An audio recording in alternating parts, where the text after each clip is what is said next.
OTB AM. This is OTB Sports Radio. All right, 7:30 on this Thursday morning. A very good morning to you. Adrian with you this morning, and Johnny Ward. Good morning to you. Good morning, Adrian. How are you? All changed cast this morning. Yeah. Two lads who don't like to be bothered that early in the morning. Yeah, that's us, is it? Sharon or off. No, yeah. Yeah. It's getting darker, you know, this morning. Much darker. Yeah, there was, just as I was cycling down Cork Street, there was a beautiful kind of red in the sky as the sunset had kind of come in, but like it's getting a bit, the winter is coming in. It really That's Storm Lorenzo on the horizon, that's what you're looking at there. Yeah. It's been downgraded a bit apparently. Yeah, like it's yellow warning. We're grand anyway. I think it's the people in the West are. Yeah, everyone in Dublin is grand, sure. We get typical, isn't it? Weather is grand. Dublin media are responsible for it. Dublin media, yeah. Dublin media. Every time I ring home, like my father is saying, "Jeez, the amount of rain we're getting." I'm like, sure, that's Galway, though, isn't it? It just rains an awful lot more in the West. Yeah. What sort? You cycle in, do you? Even of a morning like that, probably a good time to be cycling. Your your life isn't at risk in the same way that it is in rush hour. Yeah. It's Dublin's a dangerous enough place to cycle, but sure, it's part of the thrill, isn't it? Like, you know, it's like it's not really, the roads aren't built for cyclists, like, but.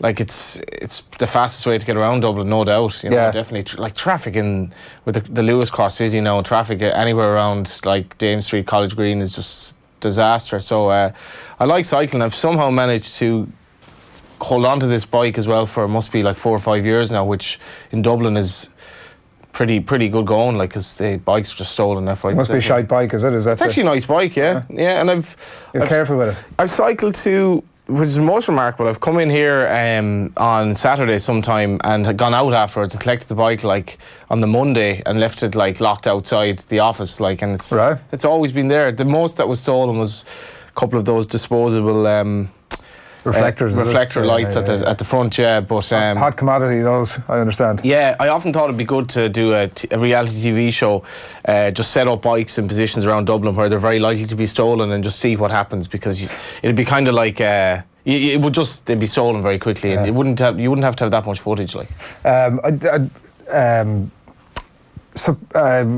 Surprised. I've never heard anybody describe it. I'm sure the thrill of it is great, isn't it? Like on your commute, because it is dangerous as hell.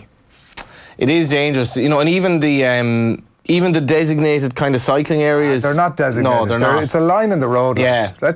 I would actually do away with those lines in the road. They annoy the shit out of me, I have to say, in a way that few other things do. It's an excuse for politicians and councillors to come out and say, we've created 50 kilometres of cycle lanes in Dublin city centre. Lads, you haven't. Like, you get a paintbrush and you painted a line in the middle of a lane that is barely wide enough to take a car as it is. Yeah.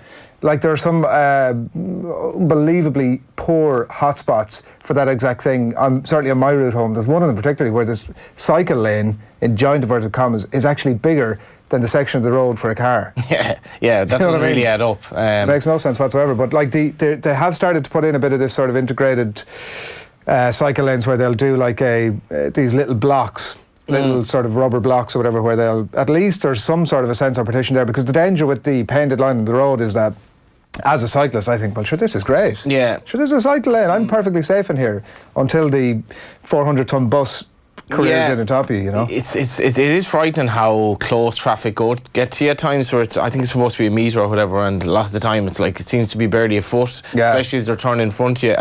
I've had lots of like close shaves in I think the most dangerous one is when a car in front of you is turning left and basically it's just kind of probably looks right and then just turns and doesn't really look left, and you're going up his inner, like quite legally, and sort of pulls in. But over time you actually start expecting things to go wrong, so you're kind of a little bit more on guard. Driving, I find, so I'm a regular cyclist as well, and I find that I'm driving everyone's car and I'm walking everybody in the footpath. I'm like, this 360 vision going on as you're cycling, just to ensure your own safety. Yeah, like I don't drive in Dublin. I don't drive since I moved to Dublin, so I have a biased view on this, but I think the less cars and the more bicycles in the general city centre area would just probably be better. I know that it's kind of edging towards that anyway, but the Lewis Cross City thing, you know, when you're cycling around there as well, like that's the one thing I hate cycling anywhere near the Lewis lines, because if you get caught in that little rim in the road or whatever, you're in big stuck, like, you know. Cornage, I think, is the phrase du jour. Cornage. Phrase du jour. Yeah. It's actually in France last week. I was trying to speak a bit of French. Were you? Yeah. Well, that might be a lesson we'll come back to a bit later in the show. Well, because, no. Right. Here's what's we will be doing. What's the plan du jour? That's an indicator that we definitely are coming back to that. Here's what's coming up over the next little while. We're going to hear from Eoin Sheahan in just a couple of moments' time. The sports pages, some interesting stuff there. We'll let you know about those in a few minutes' time as well. We'll be talking Champions League. An interesting night for Liverpool last night.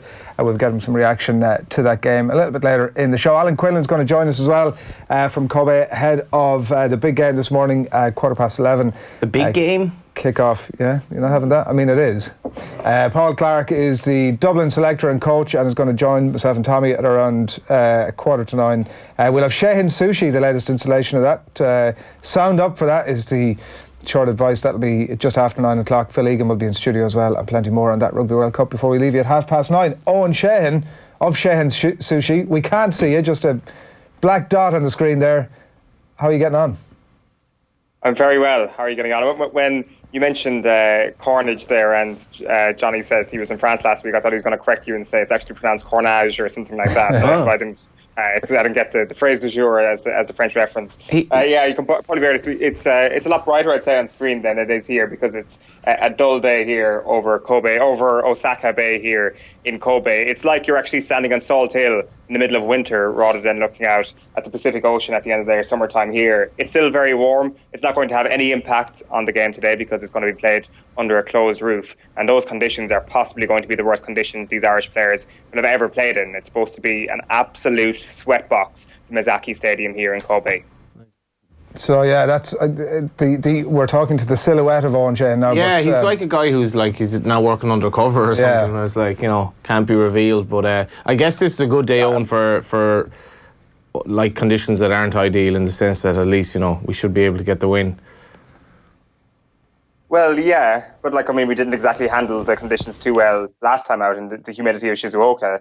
I think there's actually a good case to be made. Not that it was the reason why we lost the game or anything. They were all basically, the main reasons were on Ireland. But I do think when people mentioned the turnaround and also the conditions, I think they do have a point. I don't think this Irish team have adapted very well to it, to be quite honest with you. So it's going to be tough for them. Scotland did the business in this very stadium during the week and looked impressive. So it is possible for good old-fashioned Northern Hemisphere rugby, although Scotland don't play like that at all, do they, to exist in this place and do well. So I think it's going to be a bigger challenge, Johnny, than some people think in terms of the conditions. It might actually be a bigger challenge than the Russians themselves will put up. Just in terms of you've been around the squad obviously over the last couple of weeks, and you've commented several times that the general, I'm not going to ask you what the mood in the camp is like, but the general sort of outlook of the squad has been pretty good, even sort of post the defeat. Has that continued over the last couple of days? Because the difficulty with this game is one of the papers this morning describes it as a bit of a no-win situation, and that's kind of what it is. But generally the outlook has been kind of positive still post Japan. Yeah, definitely. We only see them when they're doing their 15 minutes of vision access during their training sessions, only during their press conferences. I have bumped into a couple of the players in and around their team hotel before and after press conferences, people that weren't up for media. Looks like they're in pretty good form. Nobody's looking down at the dumps too much, and maybe that's because of such a quick turnaround. You say it's a no-win situation here, but really, Russia, after 5 days, is probably as good a situation as Ireland could have hoped for after falling to one of their worst World Cup defeats. First of all, it's a team that they should beat pretty handily. What's the spread today? Did I see somewhere that the spread is 40 or 50 points? Yeah, I think it's around 50 on, yeah.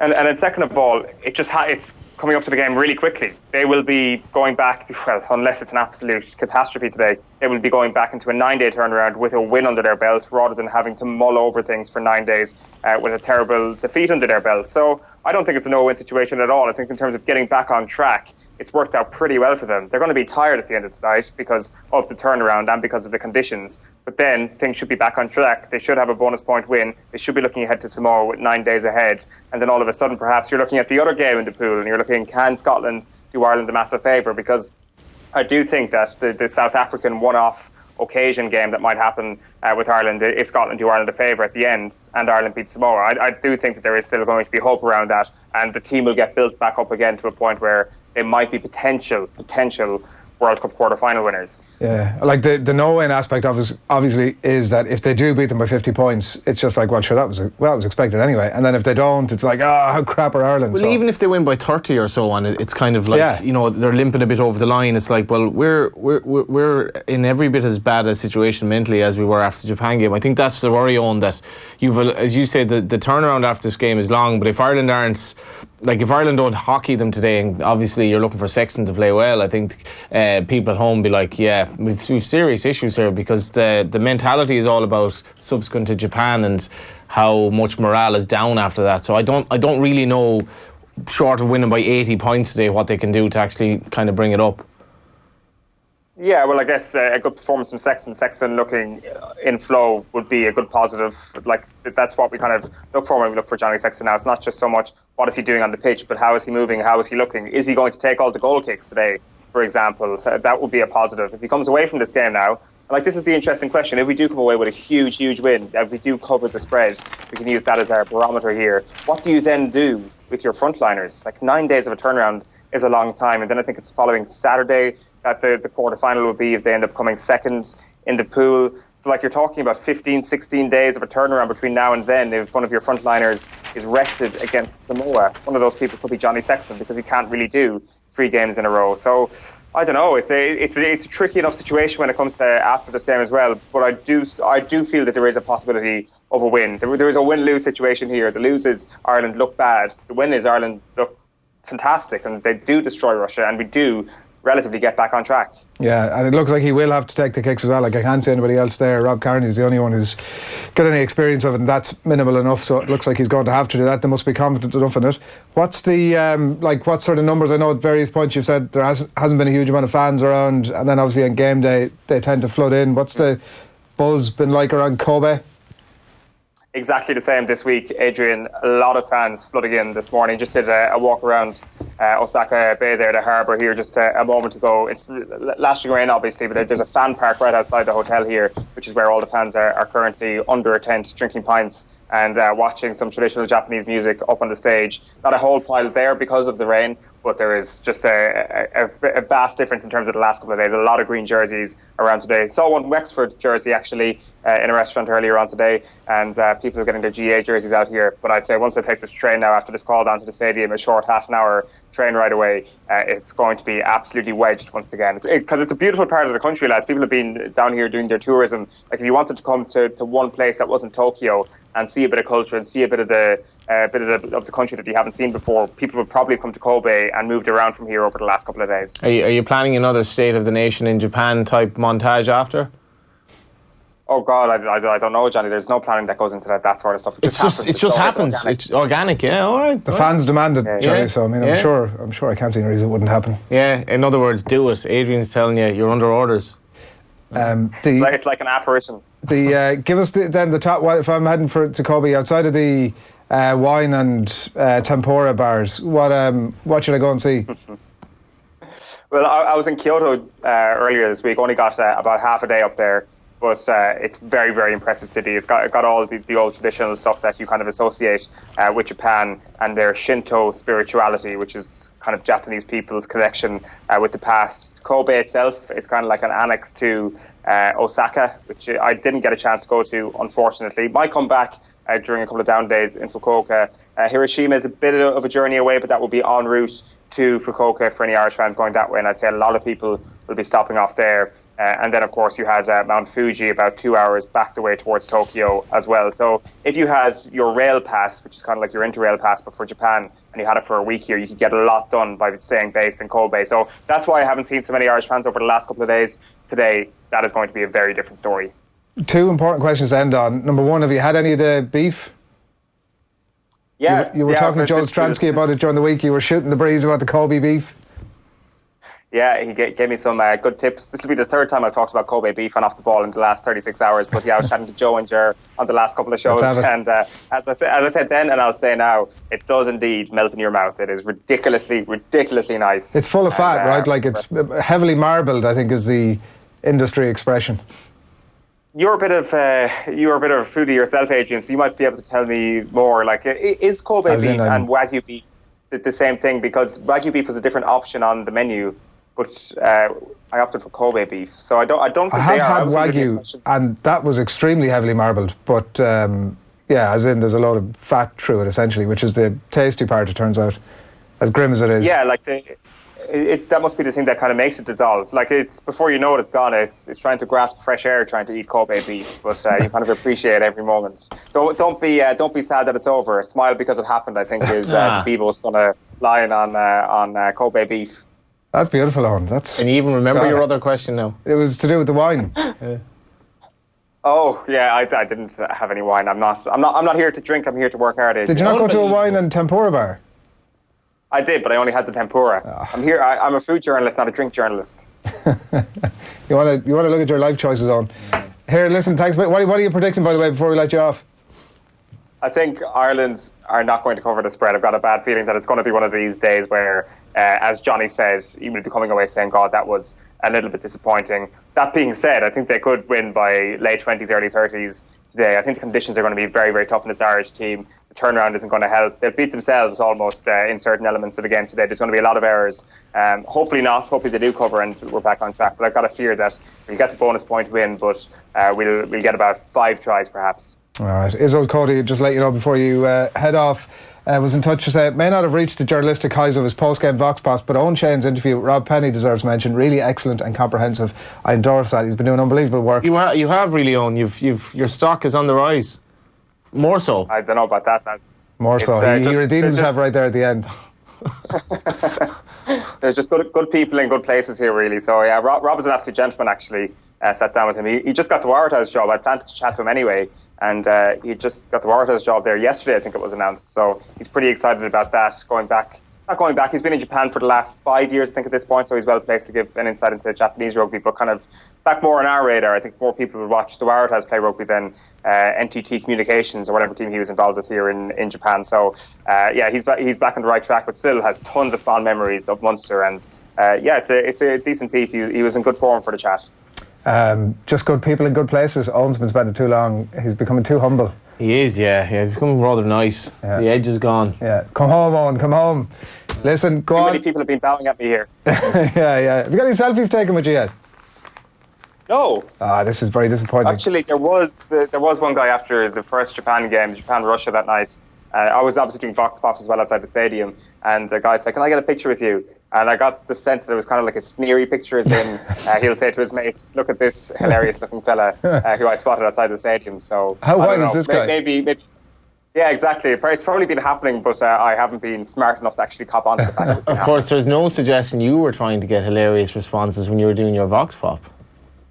Oh God, no, Johnny. What are you suggesting here? It's only insight and analysis. That's the only thing I look for. Good luck. Good luck. See you. Thanks a million. Eoin Sheahan there, live on the line from Kobe. On the subject of meat, I was I bought I think I found like the best steak, the best ribeye that you can buy in a butcher's in Dublin. It's just a real old style butcher's in Rathgar, and I think the guy's there for years, but he cuts the ribeye in front of you and he weighs it, and it's usually about $5.50 each. Like, it's so nice. Like, $5.50 for a ribeye, but it's quite thick.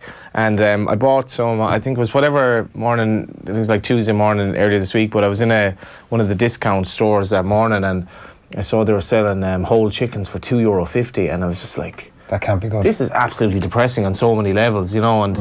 And they're kind of putting my old style butcher out of business as well, where they're selling so low that I presume it's under cost. What life did that chicken live to be sold for $2.50? How does that make any sense that anyone is profiting from this? I wouldn't be looking for any crumbs of comfort from the life of a chicken, by the way. I mean, no matter what. Why? Do you think any of these guys live like kings and then sort of get the heads chopped off them and served up to you? Yeah. No, but like I think it's important if you're eating food to at least look at if you're eating meat. And I'm no vegan, but I think it's important to look at what life the animal lived.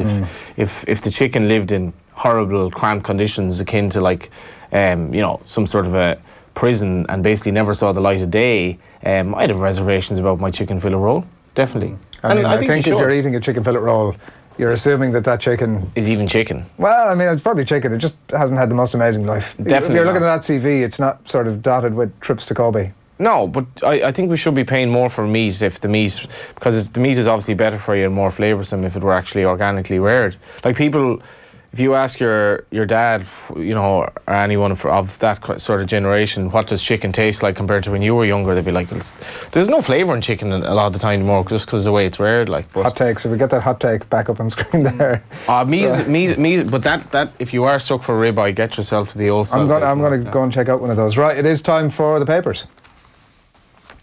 We're going to kick things off 10 to 8 on this Friday morning. We are delighted to have you along with us. Keep your comments coming in. A couple on the chat we were having a bit earlier on the cycling and walking and general commuter on Dublin. So wherever it is you are, keep the comments coming into us. Any sightings of Storm Lorenzo we'll accept photographs of as well. So do get in touch with us on the hashtag OTBAM. Going to kick things off with the Irish Independent this morning with a photograph last night of celebratory Mo Salah after putting Liverpool 4-3 up in their Champions League clash against Salzburg last night, eventually limping over the line, I think it might be said there. That's the report from that game. No stress, Kenny shrugs off Swedish health scare, writes Dan McDonald here. Ailment was not work-related, insists the Ireland under-21 boss, as medical details to remain private. He wasn't in a giving mood yesterday in terms of what it was that had happened to him in Sweden, but says that everything is all right, says it's congenital, so wants to keep the details to himself. And Rory O'Connor, who's in Japan, writing that Aki backing Ireland to step up to the plate after criticism. But it is that difficulty, that what is stepping up to the plate in a Russian context today. If they score 20 tries, people will still go, sure, Russia were shite. Yeah, no, that's it. And I think their handling of the ball is going to be interesting. I thought Scotland didn't do a bad job the other day, considering how bad conditions apparently were, where they said it was akin to a soap ball. And Scotland's... it's funny sometimes. You wonder in conditions like that, are the forwards or the backs better to handle the ball? Because when the forwards get quick ball, kind of, and they've a totally different agenda to the lads who are out wide. But when the ball is kind of thrown at you at close quarters, it might be actually a good bit harder to hold on to it. I would suggest that better off none of them hold the ball, and better off pumping into the corners. Would be my view. That play the tertiary game as close as you can, and don't be worried about trying to work it up the pitch in 100 phases. That you're better off not doing it. If it's inevitable today that there's going to be a load of handling errors. Yeah. The other thing is, I don't know why they don't wear gloves. Remember Brian O'Driscoll's style? Was it 2007? Yeah. They chopped off fingers gloves. I don't know. If the ball's going to be wet.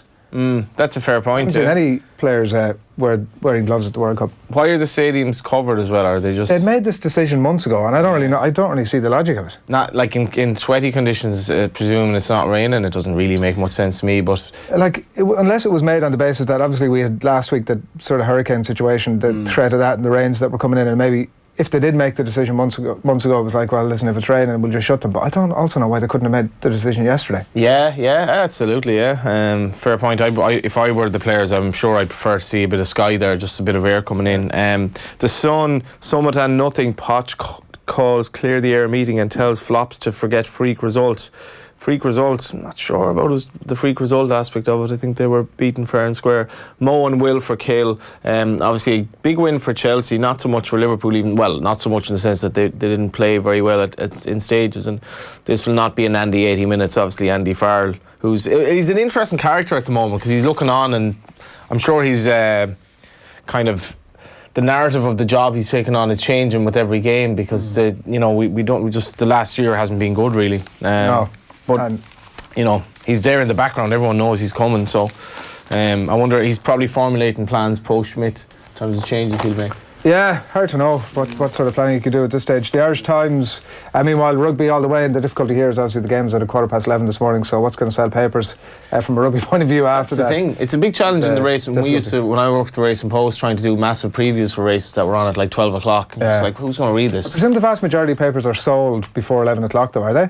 They probably are, but how much time do you have to read, And the Racing Post have so much, albeit racing people are inclined to get up a lot earlier. But yeah, it is a challenge. I was actually just wondering that when you were saying what sort of coverage will they have today, because ultimately how much time do you have to read the bloody thing? I feel you've just delivered a Leo Varadkar style where for the people who get up early in the morning. Yeah. Racing people are more inclined to get up early in the morning. They are, definitely. That's categorically true. But you're talking about people who are involved in the racing yards, industry. Yeah, not people but people who bet or whatever, or racing journalists, definitely not. But no, the average. I remember going to do a stable tour with Kevin Prendergast, Kevin is 87 this year. I did a stable tour with him a few years ago, and he's like, "I'll meet you at 6:30 at the Curragh." It's like, this is a different ball game. 6 p.m. is it? No, yeah. Ireland needs statement victory in no-win game against Russia is the point that Jerry Thornley from Kobe writes here. psychological pick-me-up and vital bonus point are there for the taking. There is that thing that we haven't really indulged ourselves in, that if they do go and get the job done, even by 35 points, I mean, I hope this doesn't come back to haunt us, obviously, because I know we had... things didn't exactly go our way, obviously, in the Japan game. Very much not. But there is that positive side to it, that we could actually put in a decent performance. Whatever inevitable mistakes are going to be there, with the humidity notwithstanding, we get the result ground out, we get the bonus point in the bag, and there is that element of it that it could actually be quite a positive experience today. But we'll Sexton playing as well. I thought the Times coverage of I read a lot of the Times coverage of the Japan game, and Gavin was like, he wasn't holding back. I mean, I saw his player ratings.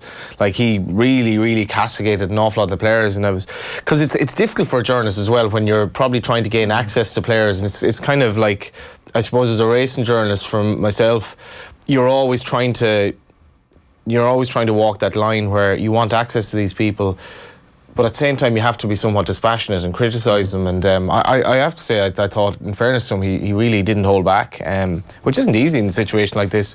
Somebody could, one of these guys say, well, you get me 2 out of 10 when we played Japan, like, why would I give you an interview or whatever, Yeah, but look, like you said, you have to, like, the player ratings are a bloody impossible task anyway. Like, they are.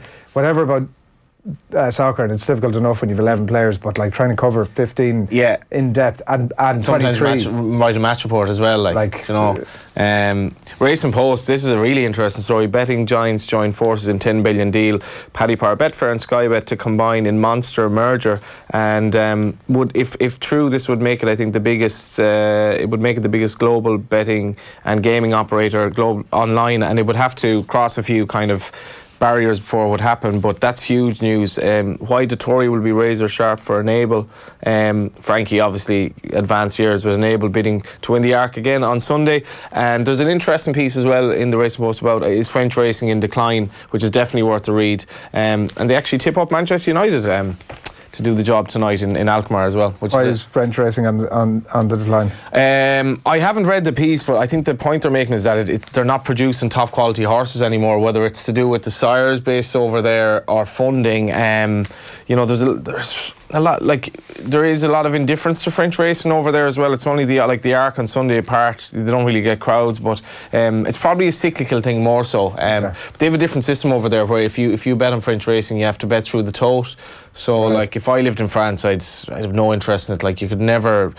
Betting's a waste of time, really. And the day out racing, like, you get some nice tracks, but it's fairly soulless, actually. Like a lot of American tracks, unfortunately. A lot of people just... In Ireland, we're still doing well to get people to go and racing. I think we shouldn't lose sight of that, how important it is. The Irish Daily Star this morning. Kenny, it's all sorted. It's John Fallon here. That's that story we were mentioning about that Dan had a bit earlier on. It's on most of the papers this morning. Far more is needed. Michael Scully and the rugby.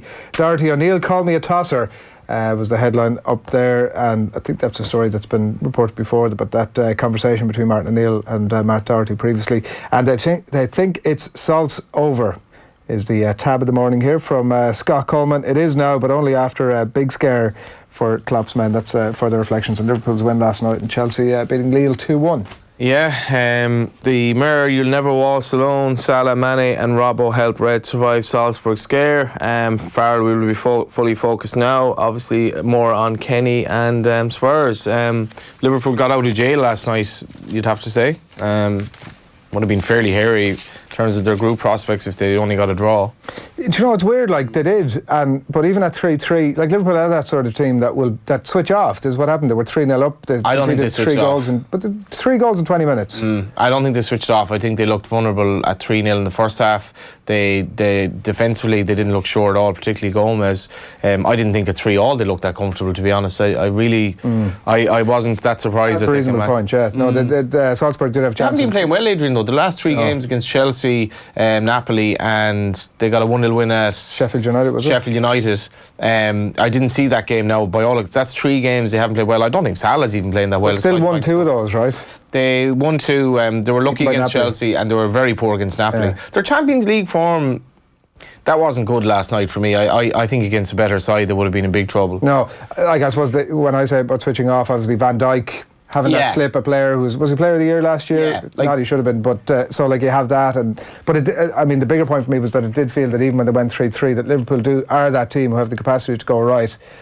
We need a sorry, goal. this is what's just happened here. Let's go and get a goal, which is kind of inevitably what happened in the end. But, like they can pull teams asunder with that front three, particularly. They can. I think the problem with Liverpool is if that front three isn't really firing on all cylinders, which I don't think it is necessarily. I don't think Salah's playing that well, despite his 2 goals. The midfield is basically a functional midfield, and when they break down, like.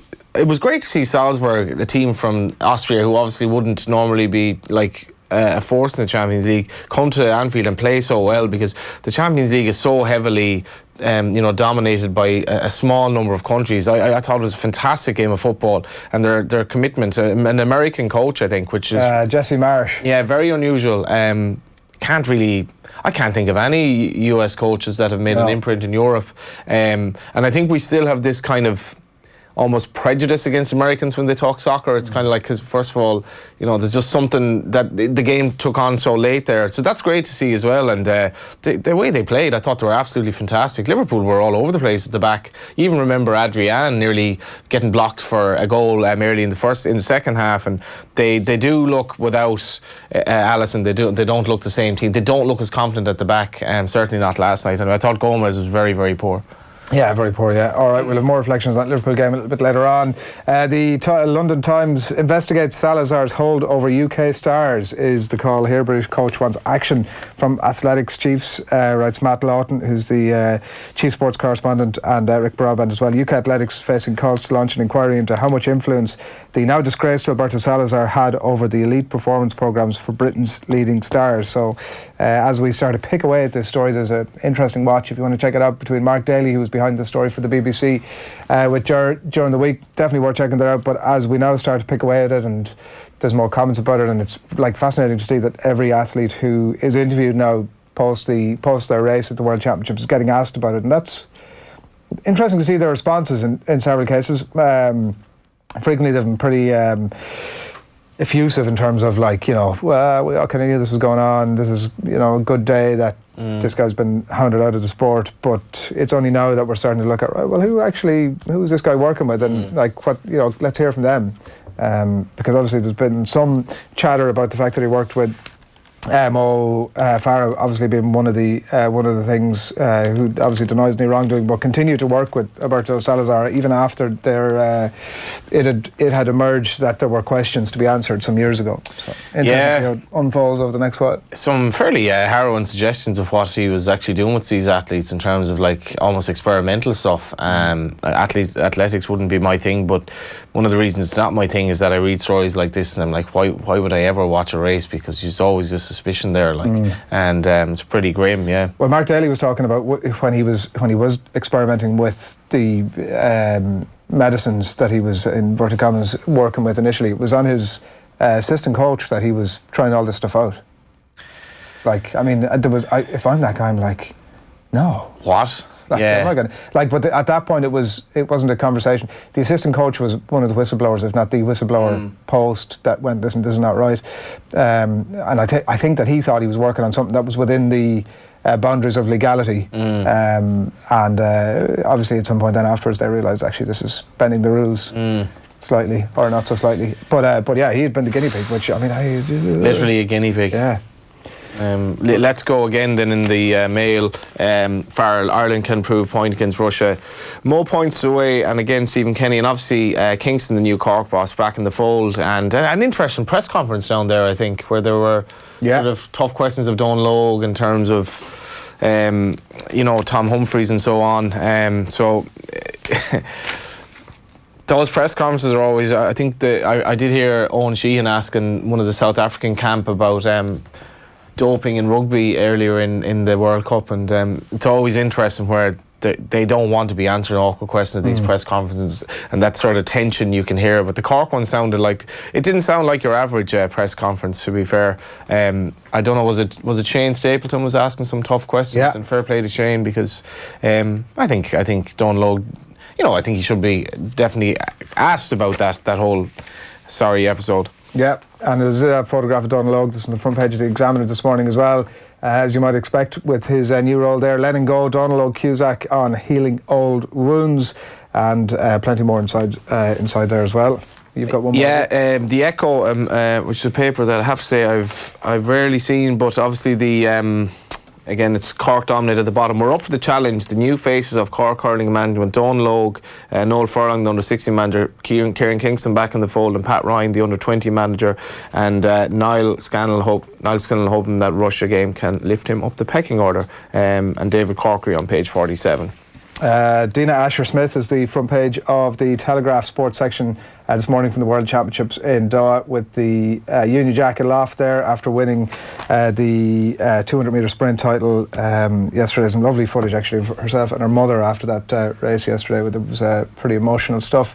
There's one story inside that we wanted to touch on as well. You can see it there from the Telegraph Sport Twitter account. It was tweeted out yesterday. BBC in row over Ratcliffe links to Farah and Nike is the story here by Ben Rumsby.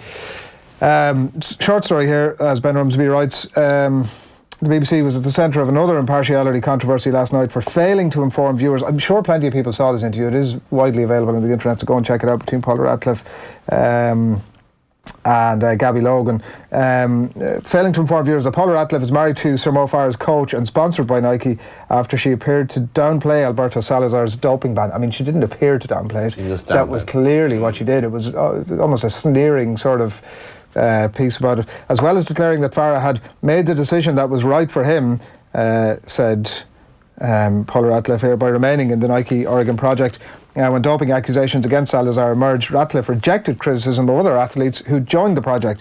Ratcliffe's marriage to Farah's coach Gary Locke and her Nike sponsorship were ignored, despite an interview on the BBC website with Steve Cram citing his role as an ambassador for the US firm. Like, it was bizarre. Like, would you not just... It isn't to say that she has to change her opinion, or it isn't to say that... Just put it out there. Just say it. Yeah, like, it's dreadful. Like, you expect very high standards of the BBC, and that's so poor, because, you know, people will listen to Paula Radcliffe, and we need to know... If the guy in the political debate on Clare Byrne Live or whatever, if he's a member of Fine Gael, it's beholden of him to say, well, I am a member of the Fine Gael party. Like, you just got to say it. You don't have to change your views by it. You don't have to sort of walk away. Like, and she may be right. That may be her opinion. That's fine, but we need to know that there is a kind of a potential conflict of interest here. It's extremely good context, I would suggest, but they're under a bit of fire for it. What difference that makes? Who the hell knows? So that is what's happening across the back pages for this morning. Plenty coming up between now and 9:30, and do keep your comments coming in. There's been plenty of them this morning, including any more cyclist comments. Chicken conversation earlier. Michael O'Rourke says, no wonder the chicken crossed the road. But in for $2.50 I'd cross the road. Conor Joyce on YouTube says Salah, Firmino and Mane are playing better now than they were this time last year. Yeah, they didn't start the season that well last year. That's a fair point. He's not having you, Johnny, is essentially what's happening there. Does he think Salah's playing that well? That's what he's saying. Maybe they were on a bit of a poor run last year, might be the point, as opposed to playing extremely well this year. They haven't, like, Salah's had virtually no break since, like, going back to the summer. So we were talking of the season before, 2 summers ago, into last season, then the summer. So now he's going into, like, 2 years of nearly constant football. But to me, he almost looks like he's lost a yard of pace as well. He just doesn't look quite as quick. But I wouldn't be going overboard about his performance last night against Salzburg. Like, his general play to me is in against tougher opposition isn't that good at the moment. Firmino is playing unbelievably well. Isol Cody was back in touch with us about our conversation about the commute earlier on, and saying that she walks to work and it encompasses a very comprehensive cycle lane divided from the road with a curb and traffic lights, but still the impatient ones, the cyclists, in their own mini Tour de France mount the path, which makes them fair game to pedestrians. Yeah, the cyclists don't help themselves at times. Yeah, but you know what? Look, the thing about it is, they're idiot cyclists, they're idiot motorists, they're idiot pedestrians. So that just exists, right? But like, what tends to happen, I find in my experience, is that one cyclist does something stupid, and then suddenly all cyclists are absolute idiots. That's the difficulty, right? There's the tension between road users. There are studies.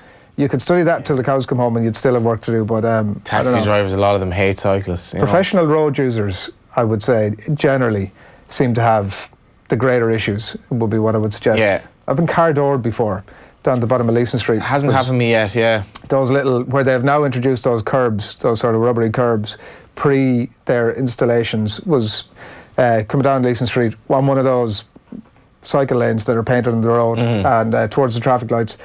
Car maybe 5 or 6 cars back, passenger door flings open right into the lane. There was like nothing I could do, straight into it, over the top. Did you do the over the top? Over the top. I just have these visions of you now. Wheel bent in half, fractured bones in both wrists. Came in here afterwards. Psychological damage? A lot of psychological damage. I mean, on top of psychological damage. Yeah. Which maybe makes you right afterwards. I don't know. It's like, but came in here after, locked up. So like lay on the road for a couple of minutes while I was winded and wasn't able to go anywhere. The worst part of it was the dickhead who opened the car door right in front of me. At some point in the whole procedure, said, "Dickhead." I can't. There's no other way of wording it. Said, and I'll give you the reason now. Oh, I'm so sorry. Like, this happened to me a couple of months ago. But I wouldn't call him a dickhead in that. He's like, you know, you're in a bad situation, but actually this happened to me as well. I can relate. So he also apologised. This exact thing happened. Well, there was like, he had no other option.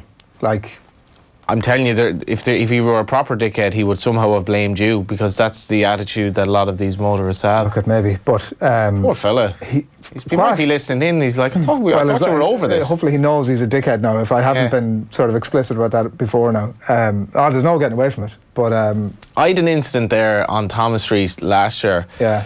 Where it was 100% my fault, where I was cycling maybe a little bit too fast up Thomas Street, out of town, and 2 cars ahead of me, a guy kind of braked, and the car that was between that car, it was actually a Jeep, and me, braked as well as he had to, and I kind of just couldn't get out the way, and I basically cycled into the back of him. Right. And I scratched what was a 2018, I think, Jeep, and he was quite belligerent initially. And he says, you're just going to cycle away. And I go, no, honestly, I don't know what the situation is here in terms of your insurance or whatever, but that was my fault. And he said, right, I'm going to have a look at this. So he went around, and there was a scratch on maybe the equivalent of what the effect you could make with a coin without scrape, just like a little, but it was a scratch. Yeah. And he goes, don't worry about that, you're grand.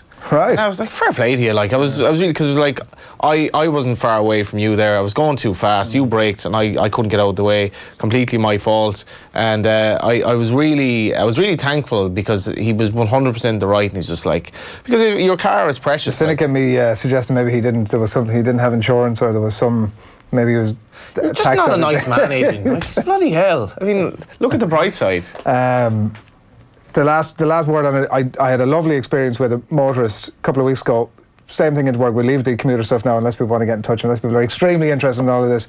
It was a rare experience where you had mentioned earlier on about being cut off when you're turning left. Yeah. She'd cut me off turning left into a driveway on a main road. Like, just totally cut across in front of me. I stopped. I'm like, I'll challenge them one at a time to try and change the world, right? So I stopped after and said, listen, you might not have been aware, but you just totally cut me off there, like almost ran me over. And she was like, she just grabbed me over the elbow and she said, I'm really sorry, I didn't even see you. And she walked off. I knew that she was embarrassed, but she was apologetic and polite, and it was a beautiful exchange. That's all you need. Doesn't happen. Right, do keep the comments coming in. Plenty more to come. We're going to talk to Paul Clarke a little bit later in the show. He's the Dublin selector, obviously former All-Ireland winner as a player as well. Get his thoughts on everything that went down in 2019 and over the last 5 years. He's been involved there over the last couple of years. We're going to talk to Alan Quinlan about the Ireland-Russia match, kick-off there at 11:15. We'll get Quinny's thoughts from Kobe in just a little bit. Phil Egan is on the way as well. He's going to look back on last night's trouncing of Salzburg, is how we'll word it. That's on the way very shortly. But before all of that, here is Andy Lee joining Phil on the very latest episode of Off the Brawl. That's in fact coming your way in a little bit. First of all, we'll take this quick ad break. OTB AM. This is OTB Sports Radio. Join Bruce Betting now for a risk-free first bet up to €100. That's right.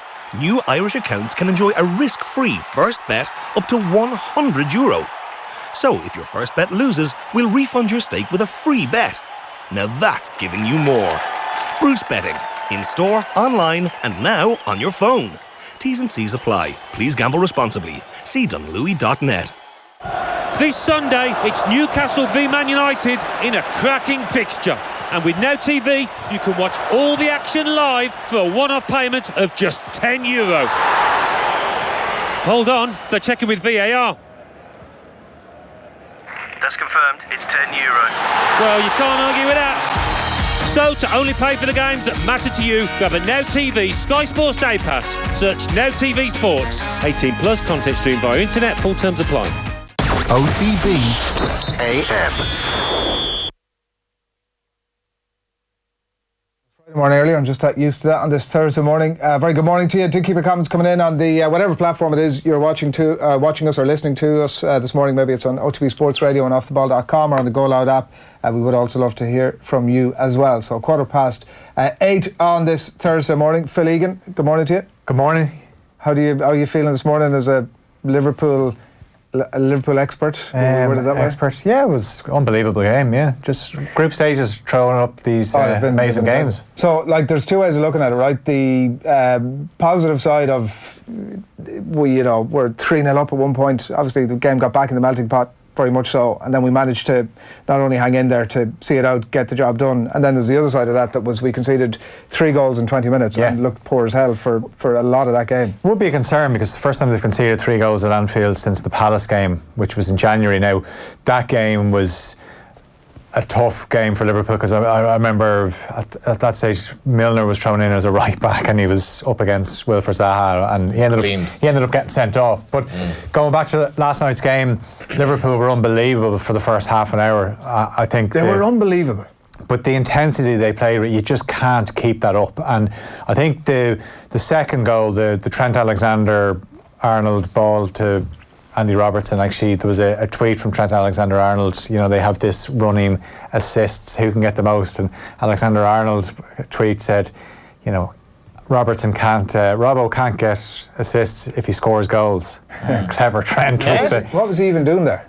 Well, do you know what? It's the one part of his game where you think he should score more goals. Definitely. He gets into positions. He hasn't got he's got a good left foot in him. He's got an accurate left foot in him, but he just doesn't score that many goals. Yeah. Trent Alexander-Arnold, what a footballer! Yeah. He's not a right back really at all. No. He did a pass in the second half with his left foot, crossfield ball 50 yards maybe with his left foot, literally on the money. And you're looking at him as right back. He's actually almost redefining how important right back is because he's that good attackably. And the thing is, you'll get people saying, sometimes he can get caught out defensively, but you have to just park that all and just say, for what he brings you going forward, you play him. And Klopp in a few games last season, the Old Trafford game, again, he went with Milner at right back, he left Alexander-Arnold on the bench, he started Joe Gomez at the new camp. That all has to be parked now.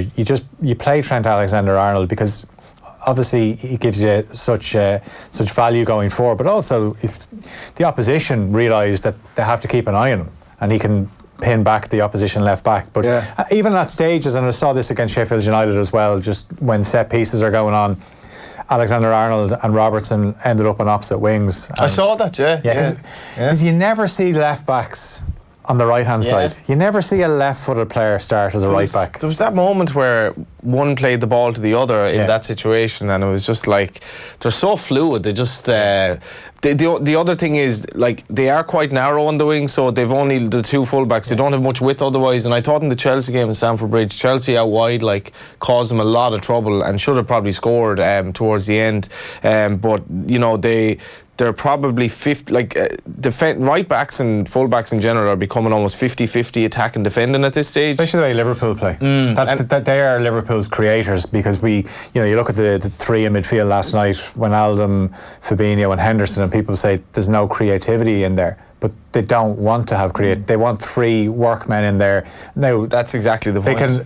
Fabinho can pick a pass if he wants. Wijnaldum has this uncanny ability to be able to hold on to the ball. He just can't get it off him. And then Henderson's just a workhorse and he suits that role where he plays a bit more advanced. But that's where their creativity comes from.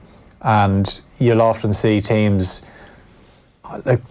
Arsenal gave up the wings to Liverpool, which I just remember at the time thinking that's madness. Yeah. But if you can stop those 2 fullbacks, you've got yourself. Yeah, but how do you? Even looking at Leicester, obviously next weekend, who did a serious number on Newcastle last weekend, and looking good. I heard Ian Holloway this morning saying that they looked as good as they were when they won the championship. Yeah, I'm not buying the Leicester hype. You just think it's poor Newcastle. I think it was a terrible Newcastle. So that notwithstanding, what what do you do? Like, even if you're not Leicester, if you're Man City or whoever you are, to, like you spoke about Liverpool pinning the opposition fullbacks back. How do opposition teams do that to that Liverpool side? Well, the thing is, if you sit in and, you know, Liverpool at times they can be quite sloppy in possession. They still give the ball away too much in the final third. But what that does is, if you've got Alexander-Arnold and Robertson high up the pitch, the space in behind them, and often Liverpool will go 2-on-2 because they're that confident in Van Dijk.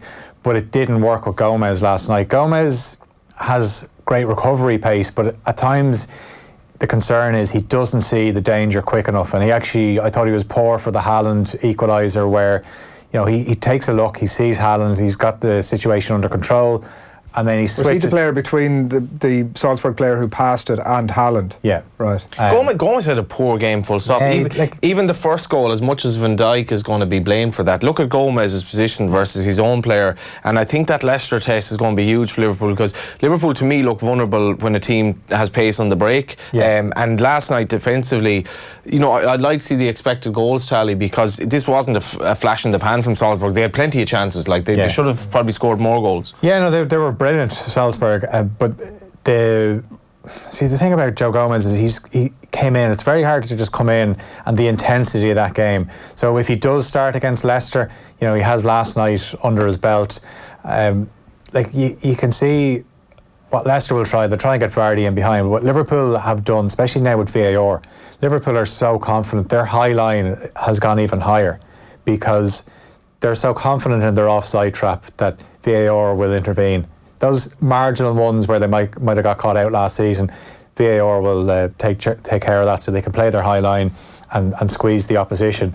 But it's very, very risky. Like, against teams that really do their homework on you. Yeah. High line is like, I would imagine for an opposition coach, it's just something to revel in. Like, oh, well, if they're playing a high line, basically we're bang, bang, bang. Once the ball breaks down, we're hitting them. And that Leicester game will be like, Leicester have real prospects finishing the top four. I think if Liverpool have that intensity they showed in the first half, even for a spell, I think they could blow Leicester away. Leicester are not good at the back. Are you not giving Virgil van Dijk a bit of a green pass here for last night? I thought, like, he got done for the first goal. We never see that, where, you know, he's left in his arse a bit. Yeah, we never see that. The third goal, people say, you know, he could have done better with the cross. It goes under him. It was slightly unfortunate, and then, you know, he looks back and he thinks his fellow centre half will take care of it. If that's like the one bad game that he has, like, I think he can get a free pass. You know, I think Dave McIntyre said he's made more mistakes here than he's made in 2 years, something like that in the commentary. So, I mean, again, you could say, oh, well, it's just an aberration, and then you could say, actually, maybe. Well, let's see what happens at the weekend. If this becomes a regular thing, then you start to get concerned. But I think Van Dijk's problem at times in the past has been, it's just so easy for him that maybe last night would be a little bit of a reminder that you're a brilliant footballer, but you know what, just don't take it. It's not as if they have to face like a speedy forward this weekend that could do a bit of damage. Like, that will be fascinating to see. Wonder how many times Jamie Vardy gets caught offside on Saturday. Well, he can get caught offside 6 times and score twice, and you're like, but I was thinking of this after the game. Jays Cabia, who plays for Shelbourne, his dad Jason played up front for Cork City, and Alfie and Gahalan's son, who played last night. The sons are definitely a lot better than their dad, so it's like this kind of almost like the theory of evolution, watching, because it's kind of alarming when you remember their dads playing, because you know you still think you're young. But and Haaland this guy could be off to United as well, by the way. Phil, thanks a million for coming in. Yeah, no worries. Liverpool are going to blitz Leicester at the weekend. Don't worry about it. There's no plan. It's not going to happen. That is not going to happen. There'll be no blitzing. Liverpool, you'll be back with us a little bit later on, Phil, as well, updates and all the live sport as well. 24 minutes past 8 on this Thursday morning. Liverpool 4-3 winners over Salzburg, live in Virgin Media Sport last night. They have over 400 UEFA Champions League, Europa League and Nations League games live this season. It's available to all Virgin Media TV customers who can also download the TV Anywhere app and stream all the action wherever and whenever they like. Here's Niall Quinn on Virgin Media last night talking about the impact that Frank Lampard, the Chelsea team obviously who beat Lille 2-1 last night, the impact that Frank Lampard's having on his younger players.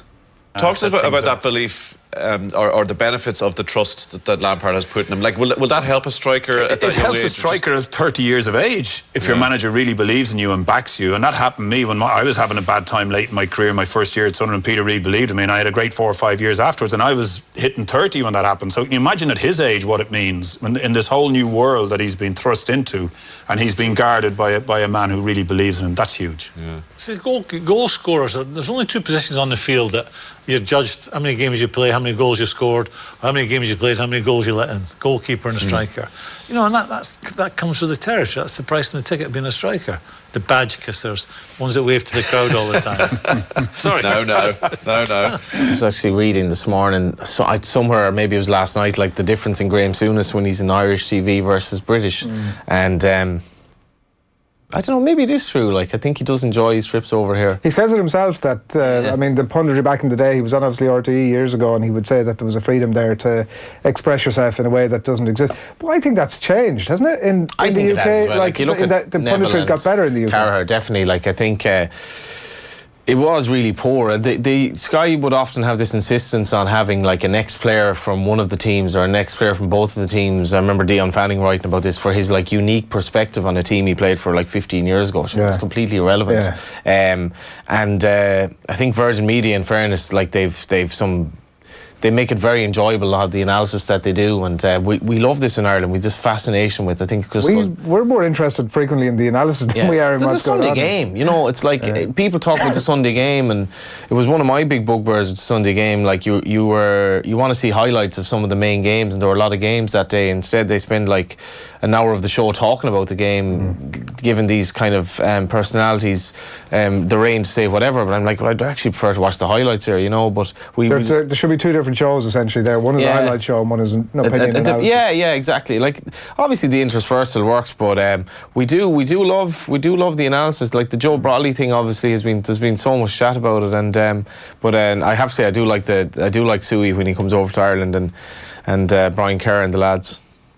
Yeah, it's not a point about Virgin Media, who have excellent punditry, but the amount of punditry that I see now or read or hear, which is like the obvious stuff, particularly in-game commentary, I notice it most, where it's the stuff that, like, and I'm clearly no expert and clearly never played sport at any level, but I'm watching it, and the stuff I know already, or that most people know, like about, he'd be disappointed with himself there, he should have hit the target type stuff. Like, tell us, add something to it. Like, you've been there, you've done that. There are people like Damien Delaney who's been in with us over the last while, is not long out of the game. Revelation. Yeah, like man just doesn't care. Gives you a fascinating insight into what it is like to be that guy on the pitch when all this is going on around you. Like rather than it's like Gomez would be disappointed that he's had a poor game last night, but you know he's a top quality player and he'll be back on top again the next game, no doubt. Blah blah blah. He'll actually give you the insight into why a lot of things, which is all really you want. It's not complex. It doesn't need to be complex. You don't need to be spilling the state secrets. Just like give us a little bit of something that we don't really know. I hate the after timing as well, where I really admired Keith Andrews last night because he for Liverpool's what goal was it, the first goal where it was a borderline offside decision, first or second goal, but he really hailed the linesman for getting it right. He said that's an excellent decision, that's a close call, and it infuriates me how much referees get criticised by analysts who've just seen the replay or the second replay, and they're like, he clearly should see that, or the linesman should see that. Like, they have an extremely tough job, but I enjoy going to games where you don't have commentary and you have to call it yourself, and I still think actually going to a game and being able to getting a good view of the game and seeing the whole pitch is great, because once the defender gets the ball, you can immediately look up to your attacker and see what sort of run he's making or what sort of line the defence has, and thankfully I still think the experience of actually being at a game is better, like often because the commentary is pretty head-wrecking. You know, what are you offering me here? Like, you know. Yeah, fair enough. Keith Andrews, another good one, by the way. We must mention that as well. Just praising all these media characters. I like Keith though. We mentioned Damien Delaney there. We might just hear a little bit of Damien. He was on the show last night, and he was talking to Joe about lots of stuff, and plenty of it that's worth checking back. Here he is talking about certain managers already on shaky ground, explaining last night how it's easy to lose the dressing room at a club. I think for me it was like, I think if you tell a player to do something, right, and he does it, and it turns out to be wrong, I think that's the quickest player, because you're going, well, hang on a minute, I did exactly what you asked me to do, and we still got beat. So, like, come on. Now, you might get away with one of those, because everyone goes, well, fair enough, you tried something. But if it's a regular occurrence where the manager is setting a team up and you're going, this isn't helping us, like, we keep getting beat here, you know, or all of a sudden you're making substitutions at half-time, right, you know, we kind of did what you wanted, but you're still making changes, so the opposition have outthought you, and they were expecting us to do what you wanted us to do, and, you know, we're now having to make changes, which means you're giving us 45 minutes every week to win a game. So can you get it right from the start, please, so we can have 90 minutes to win a game? I think that's the quickest way players will start losing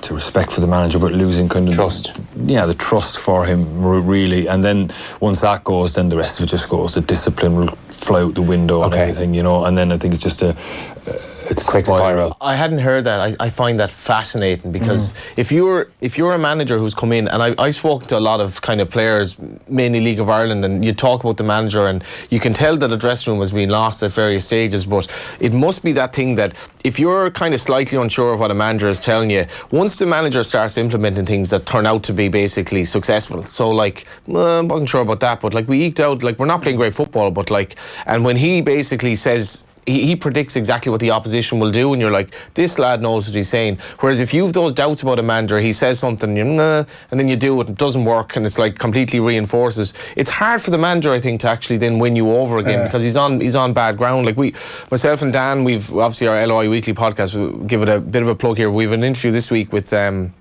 Lee Desmond, the St. Patrick's player, and Stephen O'Donnell came in and took over from Harry Kenny, and he openly said we had issues with Harry Kenny's tactics this season, and we loved him as a character. And then he went on to say, like, when we played against UCD, the game that he was let go after, he said that wasn't Harry's fault. He set us up perfectly. We were just terrible on the night. But then you're kind of wondering, well, does one not lead into the other? If you're having issues with the manager tactically, does it increase the likelihood of this kind of aberration type game where you just have an absolute shocker and you're out of the cup? And I find that fascinating, and because most managerial changes essentially make very little difference. They might have a short-term bump, but I think there probably are a lot of managers out there who are just not very good. And they were in the game and they were respected. Like Roy Keane, for example, what was he like as a manager? One of the best players ever. What was he like as a manager? You know, you could certainly debate that point. Right, we're going to talk rugby next. Alan Quinlan is going to be live on the line from Kobe as we continue our build-up to Ireland against Russia at 11:15 kick-off this morning at Rugby World Cup. First here's Owen with the former Munster coach Rob Penny, who's just landed a new gig with the Waratahs. Here he is probing the Irish sporting psyche, diagnosing Ireland's small man syndrome when it comes to expectations. It's interesting that you tap into the Irish psyche there, because you're actually probably better placed than anybody in Ireland to actually say it, because you've seen it from the outside looking in, you've been there for a while. Is it too negative sometimes, the way Irish people think, the way the media behaves, the way supporters behave? Look, it's a fantastic little country. It's a lot like New Zealand in a lot of ways, and yeah, you get a bit of it's almost small man syndrome, you know, like you want to be the underdog, and it gives you a bit of a motivation in a negative context. I do believe that there is some benefits and plan for the love of the game and for the joy and for the expression that allows, rather than these buggers hate us and we've got to smash them because we don't like them either. Sure. And as I guess I'm of a generation that played that way through, you know, hate the opposition. And as I came through my coaching career, it was very obvious, and it's the same in Ireland too. I found is that because there's a much greater interaction between players socially, it's hard to say to a Munster boy that may have come from Leinster, we've got to hate Leinster. Less than 3 hours to kick off in Kobe, live to the Kobe Masaki Stadium. Alan Quinlan, come on in. Good morning, guys. How are you? How are you getting on? What's it like out there? We were chatting to Owen earlier on. He said it's a bit muggy, but not near as muggy as it's going to be inside a bit later on. Yeah, I'm outside the stadium. You can see it behind me here. It's lashing rain, so we'll be glad the roof is closed today. Conditions are going to be very difficult either way, with the heat, the humidity, and the slippy ball. There was 35 turnovers in the England-USA game, the first game played here. The second one, Scotland-Samoa, 30 turnovers. So it's going to be very difficult, but I think they're everyone will be pretty glad the roof is closed now. It is going to be like a sauna, so it's going to be very hot and sticky in there, but the fans are getting wet outside. The players will be perspirating inside. Yeah. Well, at least with the rain, it was going to be wet now either way, I suppose. Like this, when we spoke before the Japan game, my first question to you was if we were being a bit blasé about that Japan game, and obviously you made the point at the time that we might be, but internally they're probably not. Now, obviously we know the way that game went. Outside of the obviously performance today, Quinny, or ideally it's a bonus point winner is what we're looking at. Touch wood. What are you looking for from this game today? I think in a game like this, Adrian, you want them to be ruthless. So maybe it's asking a bit much that they score 50 points and don't concede any points. That would be the perfect scenario. But the Russians will definitely be very, very determined to try and unsettle Ireland a little bit. They'll see that there's a little bit of vulnerability there. It's essentially a second string forward pack. Mark McDermott, I had a good chat with him yesterday, and I think he's very realistic that Russia are going to be under massive pressure here, but he tells me that their players are trying to put themselves on a bigger scale, maybe get opportunities to get clubs in Europe themselves. And one thing about the Russian sports people and these rugby players is they're very proud, and they're very proud to wear the jersey. So that will only take you so far. They missed 48 tackles in the first game against Japan, and they missed 44 against Samoa. So that tells you that there's going to be opportunities and that they get very disjointed in defence, but they will come out initially and try and rattle Ireland. Their pack is very, very big. They're physical guys, and the danger for Ireland is that they try and play too much early on, that they try and go for scores, because if they drop a pass or if a big tackle comes in or if there's a mistake made, then the nerves start settling in with Ireland, and Russia get a little bit of confidence out of that. So I think early on, what I would like to see is just a kind of a ruthless, direct approach. Make sure the set piece is right, and don't run the ball out of your own 22 just for the sake of it. Kick it down the field, and keep it simple early on. And in my history of playing in games where you're playing on a team that's much stronger than the opposition, you've got to try and earn the right to win the game by being physical. And they're under pressure. There's absolutely no doubt about. Last week will have rattled them. And the only way they can get back on track is get a good positive bonus point win. Someone like Andy Farrell won't be happy if they concede sloppy tries. So in an ideal world, they score a lot of points and don't concede any. But that's in an ideal world. At the end of the day, they've just got to get a big score, get a bonus point win, and hopefully rebuild themselves a little bit again. Like one quick one on Russia. Quinny, and you were talking to Mark McDermott, so feel free to spill any beans that he sent in your direction. What's their best tactic today? Is it hit it high early and often, or what's their best ploy trying to curtail this expected Irish onslaught? Well, they're trying to go after Ireland's set piece. To be fair, Russia's scrum and line out in the first two games the stats are very high. I think they lost one line out, one scrum against Samoa. They were 100% against Japan. So their set piece is good, and they're a little bit like the Georgian mentality of very forward orientated. They have some talented players in the back line, but realistically, if they have any chance of doing anything here, it's up front. Their back row is very, very big and powerful, which you'd expect. So they want to get their loose forwards kind of running at Ireland and making them tackle and get a bit of a rumble on Ireland, get stuck into them, a bit of old school rugby. And I think that's what Macro was kind of saying to me yesterday, they've just got to do that and bring a huge intensity for as long as they can. They did die and tire in both games, in their opening two games in the last 20 minutes. They're not as fit as the other teams, they're not as well prepared. So physicality can only last so long. So that's what they're going to try and do, unsettle Ireland up front a little bit and hope that some of their one-out runners can make some charging runs and stuff. And rock Ireland a little bit. But I just think, given what happened last week, and it's dangerous for me saying this, I just think that we will see a really, really determined, energetic Ireland.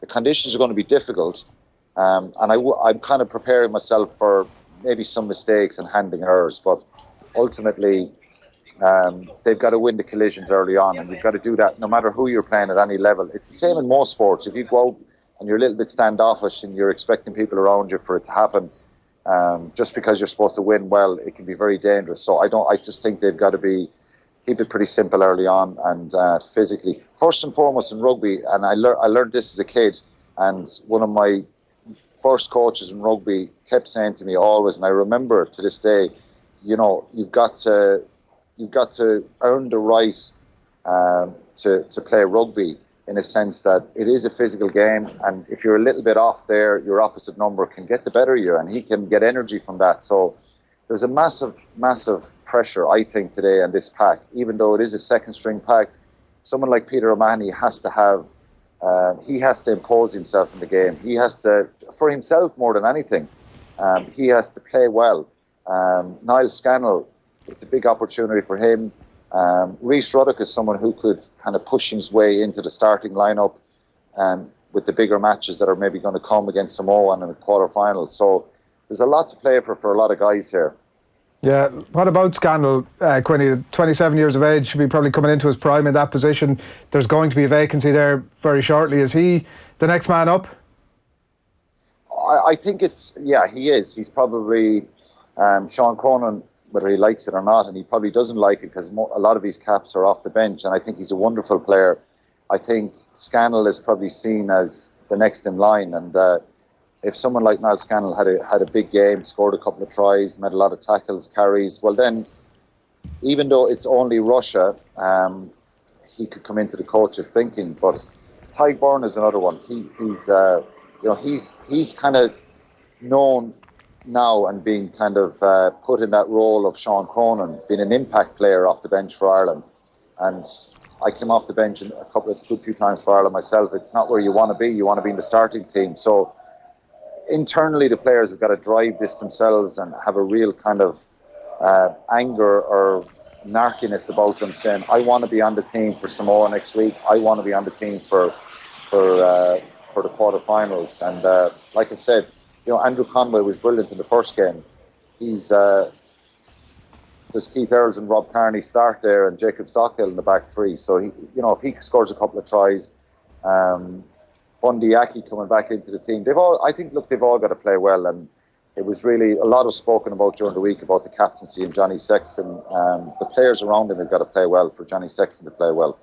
On Sexton, Quinny, what's his narrative today when he's gone out there? He was in the press conference after the Japan game, sort of in a situation that obviously he didn't play, so he can sort of defend, the way they played and all that. But the out half position in terms of his kicking, obviously he wasn't able to kick the first day as well. So what are we expecting from him, and what's he going to try to impose in the game today?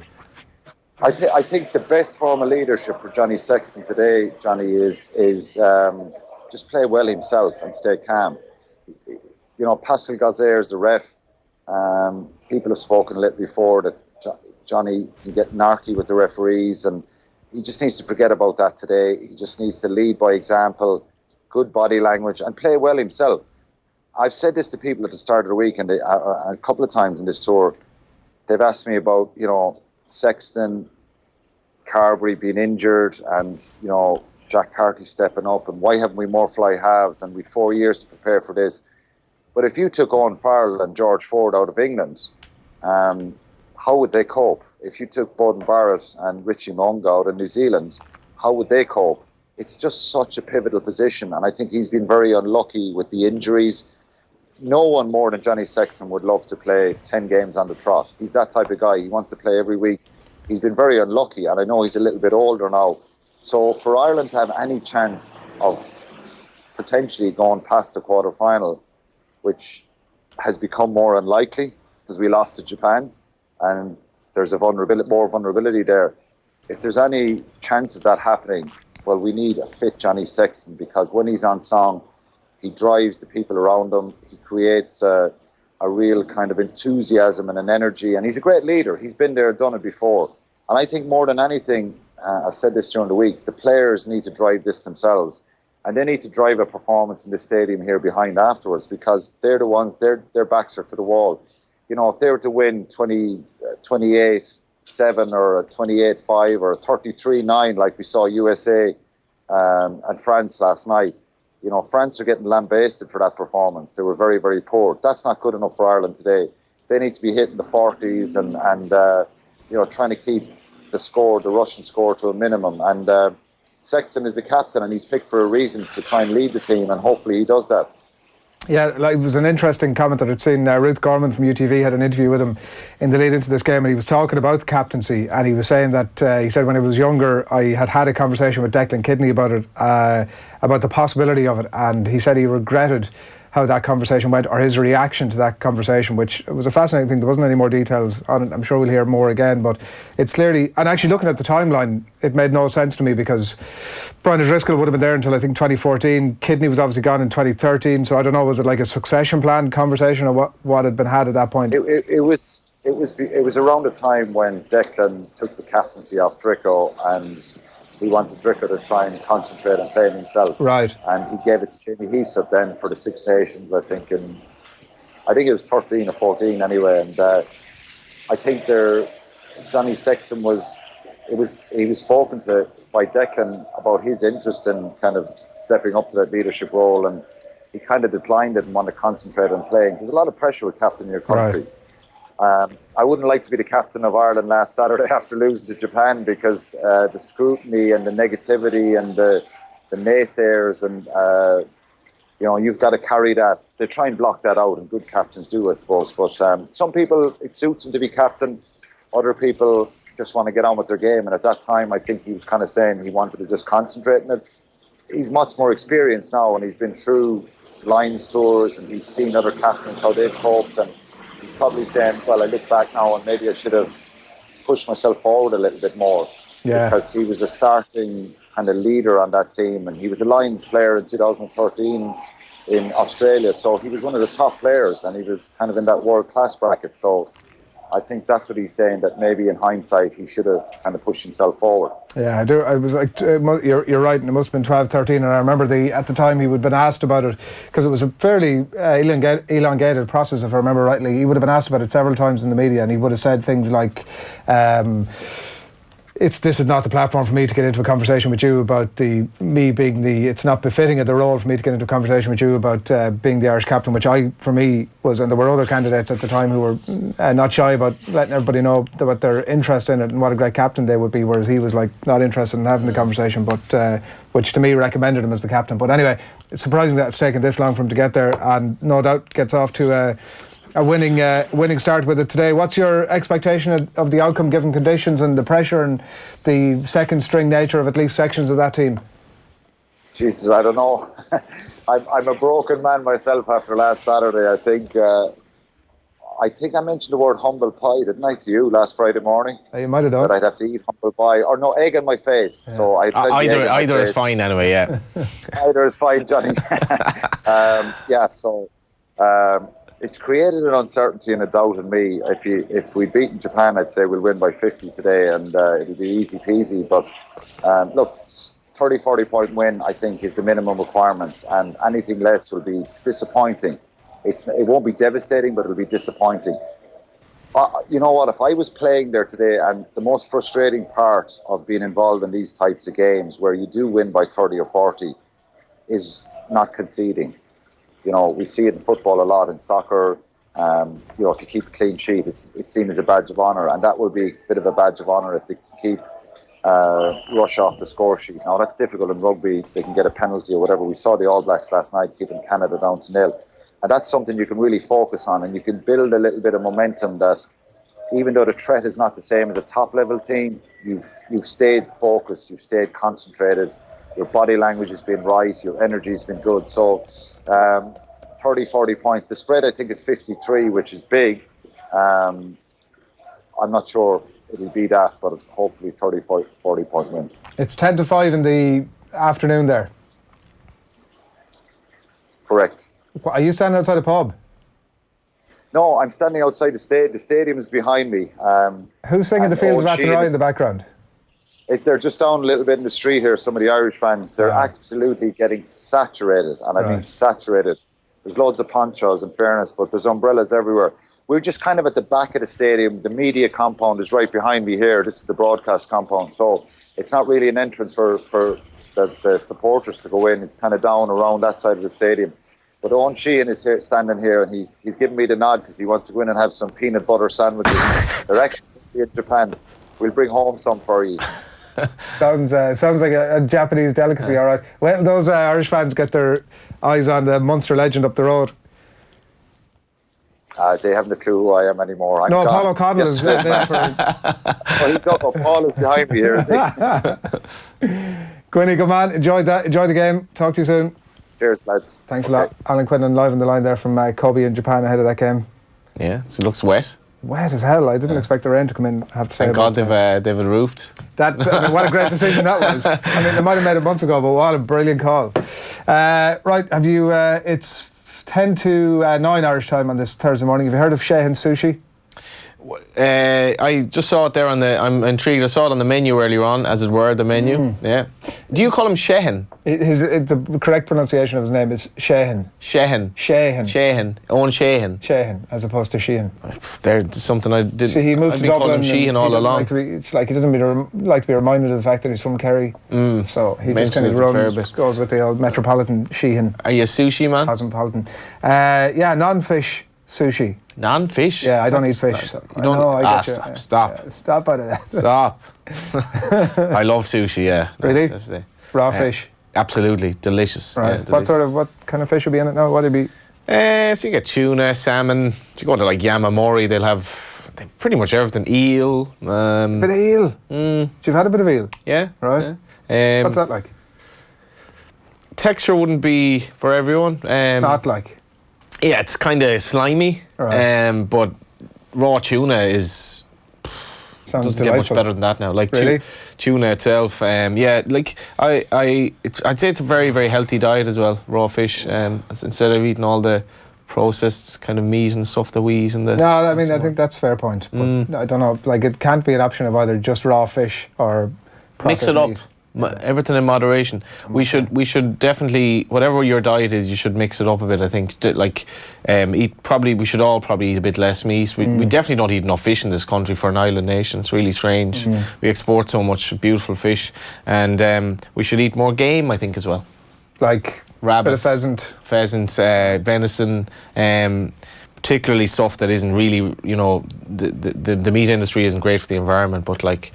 Rabbit isn't going to, rabbits are just things that run around. Is this you just wanted to get out into the fields with the jodhpurs on or whatever those things are? Shooting badly at rabbits. Bellies, yeah. There is something, I've done this a couple of times though in Kerry, where you go out, you shoot rabbit, and they are pests as well. They're actually basically rodents. There's too many of them. So you're kind of like culling for the good sake.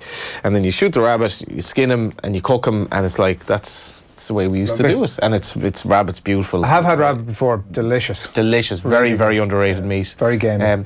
So that's the very gamey. That's the food slot after the commuting slot. And we've it all sorted out. Might even get a bit of sport in at some stage. Sheahan Sushi has been a roaring success thus far. It's all but thanks to Vodafone Team of Us, everyone in. And here's episode 2 of Sheahan Sushi. You're welcome along to another edition of The Thing, where I review food. I would call it Sheahan Sushi, but then again, I'm not a complete dick. Managed to go to a big red shrine in Kyoto. Everywhere around this big red shrine, I should say, they had massive poisonous looking spiders. The whole place was like a combination of I'm Celebrity and Takeshi's Castle. Managed to survive it, get out in one piece, like a true hero that I am. No big deal though, I don't bang on about these things. Just a bit of correspondence from the last review. I've been reliably informed that sushi is not supposed to smell a stench of fish off this. So I've basically been poisoned here in Japan. But look at me, still standing, still going. I am basically Bear Grylls. So I recorded today's episode in Kyoto's Oktoberfest district to give the place its proper title. Beer tents have not been shut down in this country due to claim culture. Another reason why the Japanese are better than the Irish. So have a look at this. This is today's review. Oh wait, the sound did not record. It's not like I'm a media professional or anything. Long story short, went to this place called Tempura and Wine, and after carefully studying the menu, I realised that it serves tempura and it serves wine. So tempura is basically a Japanese delicacy where you take anything and you shove it in a deep fat fryer. So they gave me shrimp, they gave me mushrooms, they gave me peppers, and I can tell you, it is absolutely amazing. They even took a Kyo's crisp and shoved it into the deep fat fryer for me. Best of all, there are eggs that are turned into tempura, and they are absolutely savage. So if you ever ask me, do I want my eggs scrambled or do I want them poached? No, I want them tempura'd. I would honestly say they're the best eggs I've ever had in my life, and after eating them, I'm now going to abide by the Cormac from California creed. It's only 5 eggs per bloke per day. Sign me up.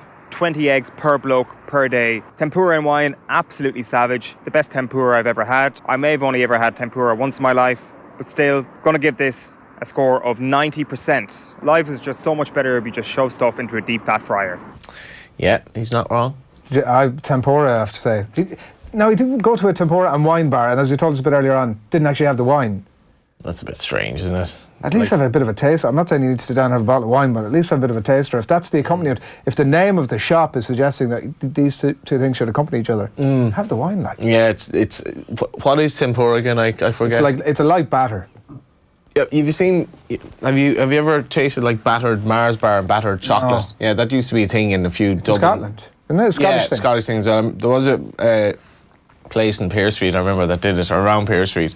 Well, I mean, you can batter nearly anything, really. It turns out you can. Yeah, and it'll probably tempura, taste though, okay. is something special about tempura. I'd be with Eoin on that front. I want everything tempura'd. How many eggs could you eat in a day? I don't eat eggs. You don't eat eggs? You don't like fish and you don't eat eggs? No. Yeah, what was it? Was it Cool Hand Luke where he had 52 eggs or something like that? Oh, yeah. Paul Newman? Yeah. And it was very convincing. It looked like he actually genuinely did eat 52 eggs, whether he did or not. But I wonder, how many eggs could you eat? We should run a little highlights reel of this morning show. That will be. We need to put that one on repeat. Yeah. How many eggs can you eat? There was a time, obviously, when eating eggs was like, this was the thing you need to do. It was like, Guinness is good for you, wasn't it? At one point, it was like, eggs are good for you. Just eat as many of them, raw, cooked, whatever. Get them into you. I'm fairly certain eggs are good for you, and I'd say Guinness is good for you as well. Just tastes too good. Anything that tastes naturally beautiful to me isn't going to kill you. It's the stuff that you get out of a tin can and the processed stuff that I'd be worried about. Right. The natural stuff, not at all. 4 minutes to 9 on this Thursday morning. Yesterday, the Dublin football coach, Paul Clarke, joined Tommy and myself in the studio for a chat about Dublin's 5 in a row, his own role in the success with the county, and you can check out the full chat. It was about 45 minutes, the full piece or thereabouts. It's up on our YouTube channel, youtube.com/offtheball. You can also check it out over on our podcast network at offtheball.com/podcasts. Or on the Go Loud app. We're going to jump in here with Paul on some of the big moments in Dublin season, kicking off with the decision to bring Diarmuid Connolly back to the panel. Can we get into some of the detail of the year maybe as well? Obviously one of the biggest talking points of the year was the return of Diarmuid Connolly. Was there ever any doubt about it? Was there discussions about it? Was it a straightforward decision in the end? I suppose that'll be a question for Jim, and you know, we were very aware that Diarmuid was back playing with his club and playing very well. You know, like I would say, going back to that time at Pillar, he was brought into the panel in Pillar's time, you know, himself and Mark Vaughan, and they could do things with a football that I've never ever seen guys doing before then or since then. They were just incredible footballers, you know. Their left and right foot, they could dead ball out of their hands, drop kicks, sidelines, and they would just compete all evening long. The things they could do, and what the pass that Diarmuid hit in the All-Ireland final is just, well, it wasn't a freak or a fluke, because that's what he does, and I seen him do that 10 years ago. But I would say that Mossy Quinn's been getting it for the last 10 years as well in club football. I know, just move wherever you want. But the hit, to me, the turnover was better absolutely than the thing. That he actually, a guy was standing up and he squared him up, bang, hit him, the ball spilled up, and yet he still had the control of his emotion. Like some fellas would go, that's right, they're flattening. So he had the emotion then to hit this pass. When the Esta gets rejected, like these are conversations that are being had with you guys. That we need this, that Diarmuid can bring this, Connolly can bring this. He can play that pass that most players won't try. No, like Diarmuid, like as I said at the start regarding the O'Byrne Cup, there's so many players on the radar. Like, it's not fair to say, well, look, these are the 35 players or these are the 20 players we're going to set down and we're going to see who joins us. Like, you really have to open your eye, because like, the standard of football in Dublin is improving all the time. It may be improving because of the coaches in the clubs, and maybe improving because the players are seeing what the county players are doing and they want to do it. They may see it when their county players come back to their club and they see the physical shape they're in, and they're asking, how can they improve? It could be the fact that these younger players coming through are in third level education, as you know well, Tommy, in DCU or UCD, and they're just a different. They're a different animal altogether. So like you're always looking out there and see what's going on. Dermot, you know, he moved away from the group by choice, but you're always looking out for the guy. You're always looking out, and I mean that, I mean that in a really good way. You know, if someone is on hard times, you try and help them out. If someone needs a shoulder to cry on, you help them out. If someone says, look, I've something to offer you, well, you're going to have a look at it, you know. So was that the way it came about, Paul? Whose idea was it? Did Dermot come in, or was it the other way around? It's like I think it was a continuous conversation. It was a continuous, you know, contact between the two, whether it be phone calls or texts or meetings, you know. And you know, like Dermot managed it really well. I think Jim managed it excellently. Well, he quietly, his update that day, he quietly dropped it into you blink and you miss it. Yeah, and you know, and I think on top of that, then mostly of all is the players had to manage it too, you know, because like they knew Dermot, they knew what he was capable of doing, they knew what he would bring to us. If you were a player that was in the 15 or you were on the fringes and you see another player that's going to compete with you, well, do you sulk and say, well, look, no, there's no point now? Or do you say, well, look, okay, this guy is coming back. And it was going to be a huge step again for him, having been away, even for that 12 or 18 months. It's to come back into it and get the pace of county football and the intensity of the training, some new ideas that had been worked on, you know, for him to come back and get up to speed was going to be difficult, you know, but he did that admirably. Was there any disquiet? Were any of them coming up and knocking on your doors and saying, listen? No, it wasn't like that at all. Like if fellas were going to take out their anger, they were going to, you know, pull up to each other on the training pitch and see, could you be faster, fitter and jump higher or, you know, score better. You mentioned earlier that fielding, in a general sense, is one of the things you would have been working on with the team this year. Can I pull you back to half-time in the All-Ireland semi-final against Mayo? And the 12 minutes afterwards when Dublin post 2-5 or 2-6, and it's one of the most exceptional, I suppose, phases of play that we probably would have seen in the last couple of years, but potentially ever. Like, it was just perfection. There was it's been analysed to death, but there was essentially a full court press from Dublin, and Mayo just couldn't live with you for 12 minutes. And you know, Kilkenny's ball to Con, Keegan slips. There's 2 goals. For you watching on, what was that? Like, what was that 12 minutes? Like, what was the conversation at half-time? What do we have to do here going out in the second half? Because Mayo had set the tone. Yeah, but like, you know, you're dealing with a very intelligent group of players here, you know. Every one of them, you know, understands their role, their duty. Everyone understands, like, if something's not going right, how it's possible to change it, how we can add to that. If one of our players or 2 of our players just gets on top and starts changing the tone of the way we're playing, you know, the direction of it, well then, you know, they're able to wade in behind and continue to drive that way, you know. And that was pretty much it. Like, we just got on top, and it's no disrespect to Mayo, but you know, they were under severe pressure.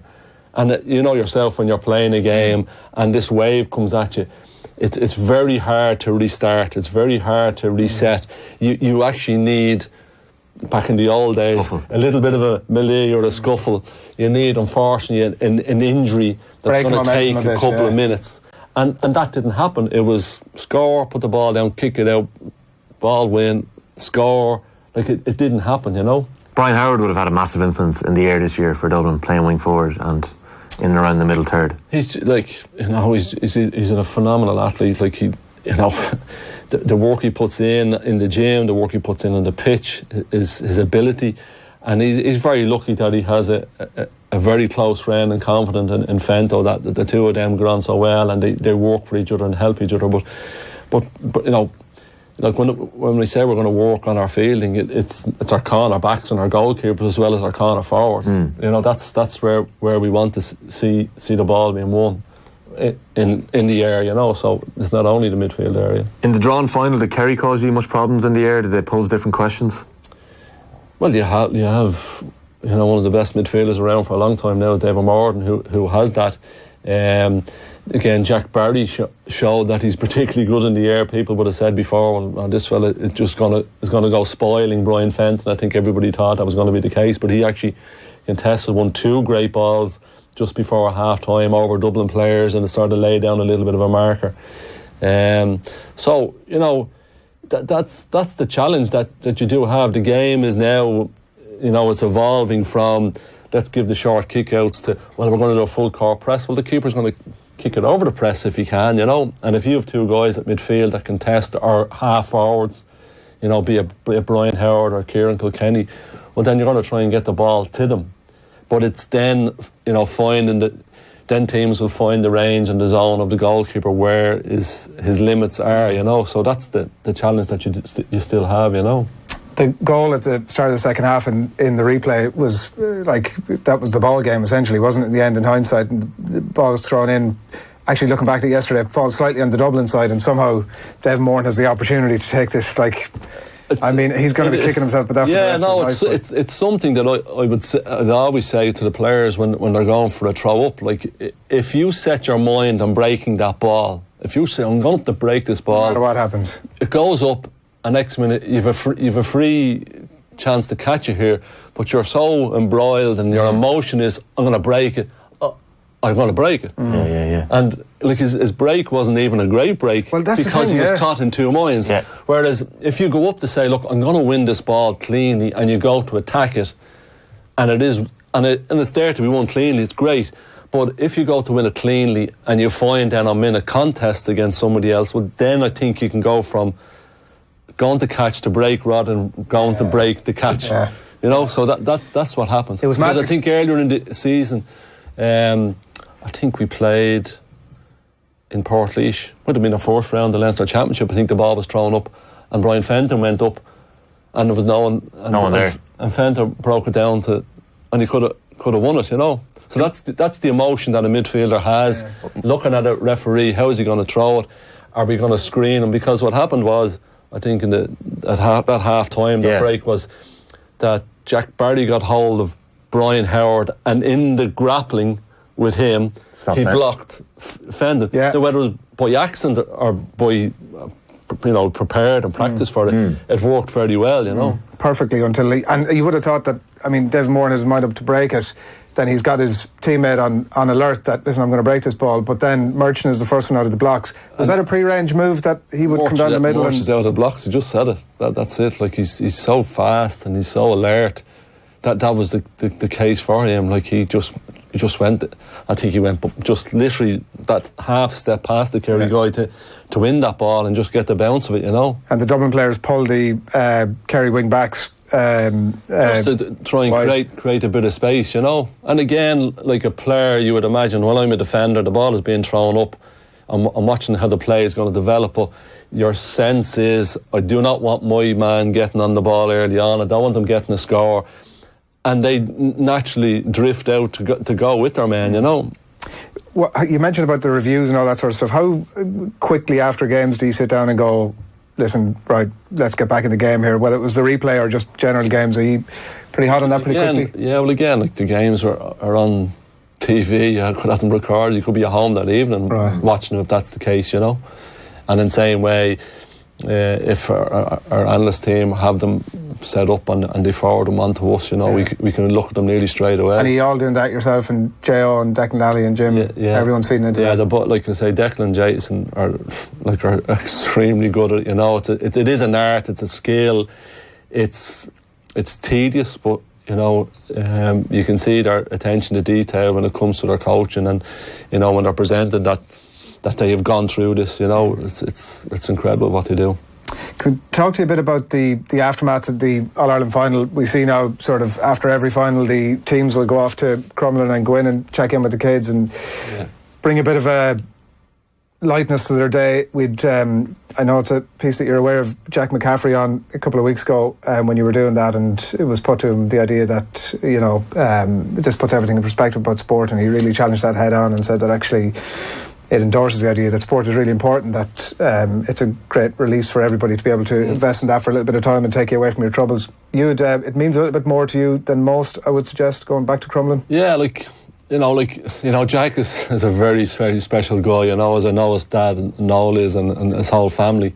And only himself could come up with that line, that you say that the line is our sport is whatever it is. But Jack, Jack is an incredible guy, as an off the pitch as well, and his doctoring, and you can see him how he deals with kids. And he would have been at home there probably more so with that group than he would be with his football group, because that's how good he is and he interacts. I would know first-hand closely the people and staff in Crumlin, because my own son Ben, when he was born, he had a heart issue, and staff in Rotunda noticed this, and he was rushed to Crumlin, and within 4 days he had open heart surgery, and it wasn't how myself or my wife Emer had prepared or looking at YouTube and read these books. This is how you do these things. You actually literally just handed over your child to an ambulance man who rushed him to Crumlin, and they did a phenomenal job. And we spent a month in Crumlin while he was healing and recovering, and to see them at first hand, their compassion, their emotion. They're there from the start of the day. They finish their shift, they go home to whatever they have at home, whether it's family or whether it's friends or whether it's just asleep, and they come in the following day with the same amount of energy. And even to the fact of when we could have been on edge in the room, like we might have had a couple of bad night's sleep, or Ben hadn't been well for a day or two. Like after a week, they took him back to Tir because he had a hernia, because when they removed one of the tubes from him, a hernia appeared. Right. So he was back in surgery the week after. For the nurse to say, like, okay, you two guys, out you go. And we're going, sorry, off you go, get a coffee. You need to get out of here. He'll be okay with me. You just need to go. And that just a few moments away from it, you think, well, no, you can't do that. But they knew it was the right thing to do at the right time. So, like, when you guys know and think you do a good job, or I think I do a good job in the airport, these people are just phenomenal, and the energy that they give, how they look after the parents, and is unbelievable. Like the kids, that comes natural to them. The other part just comes part of their whole psyche, that they watch out for you all the time, So the staff in Crumlin were unbelievable, as were the staff in Rotunda. You're handing over the most precious thing that you could ever possibly imagine. You're at your most fragile. Yeah. The work they do is just incredible. That words probably can't. And at a lonely time in that, when I went to Crumlin that particular night in early morning, I'm sitting outside the intensive care unit in Crumlin, not being able to go in and see Ben, and up the stairs comes Davy Byrne. The only relation I had with Davy Byrne was that I was a captain in '84, and then he later captained the Dublin minor after a long break. And I knew through John O'Brien in St. Olaf's that we had a little bit of a link, and they brought me out when the minor trophy was brought back to Davy's Club in Olaf's, that I went out there as well. To see him, he was the only person that I could recognise, and he said, what are you doing here? And he was able to give me a Dublin jersey that particular day, and I was like... That's the morning the Ben was brought into... That was the morning that we were sitting down, like no one else around, lost for words. Emer was still in Rotunda, so to have that just gave me a little bit of a lift, a little bit of comfort at the time, so forever grateful for that, That was 2016? 2016, yeah. How's he doing? Flying. Yeah, busy. He'll have a go at anything now. He knows the songs from being in Croke Park. He got on the pitch the last day again, He just can't wait for the fireworks when the fireworks go. So he's been very fortunate now the last couple of years to be there, And like, same way, the family group within this present Dublin group is unbelievable, Like obviously Jim has teenage kids, and Jason and Declan, and Gareth's kids are great. Darren Daly's kids have been really good, So like there's just that bond amongst them too, that they're starting to become friends outside this greater group. So when we talk about the Dublin family, and that's what it really means to us as well, What are this group going to go on to achieve, do you think? I don't know. I can't really say because you don't know to go again. to push on to the next level, to improve your standards, to not say erase mistakes, but make sure things don't happen like they had maybe in previous games or previous years. You look at the opposition as well. There's lots of changes of management around the country at the moment, and there's some really good strong squads out there that are coming through underage football as well, strong around the place. So like it's there again. It's there for putting in your preparation. It's there for putting in the hard yards and the hard miles and the work in the gym. And the nucleus of the team are probably sort of that middle 20s, but you still have your Stephen Tluxons, your Bernard Brogans, your Honor Gars, your Darren Daly's, guys who've worked hard for a long number of years, and what they're going to do. And then you have the likes of the Sean Buglers coming through, or the Darren Gavin, who we lost earlier this year just with a hamstring injury, was really shaping up to a really good footballer. What has he got to offer? And it's grim for the rest of us, Paul. I'm not going to lie to you. I'd say I was frightened when I heard Brian Howard say that he's only done 3 in a row and he wants to do his own personal 5 in a row. And then you hear the likes of Kevin McMiniman say adamant that he's not finished with Dublin, that he wants to come back. Kevin was in unbelievable shape this year, and his whole approach and attitude this year was just exemplary. Like if a player could look at somebody, I would say, like Kevin and the way he behaved, and Bernard as well. Bernard was brilliant, I thought, this year. Within the whole group, they could have easily said, do you know what? Well, Bernard spoke about how difficult it was. But he really now put in some... There's a good shot just up there, the 2E just on the pitch afterwards. He put in some great shifts, in some of the team meetings. Yeah. My wife was happy with that, all right. Makes me look older. He makes us all look old, unfortunately. And there's some doubt about, some of those players, obviously. What's been put in place, because we've spoken in good detail about the process of things, which, again, is a word that's used in some bizarre way in relation to Dublin, that I think people frequently use it in a non-positive way, but for me it's I think what's been done there is amazing. But what's been put in place now, with or without Jim, is that something that can now and will now just continue regardless of who's in charge? Or is it very much tied around Jim's, I suppose, particular skill set? Every manager will want to have has his own slant on things, like I'd say good luck to the guy who has to try and take over from him, like his attention to detail, his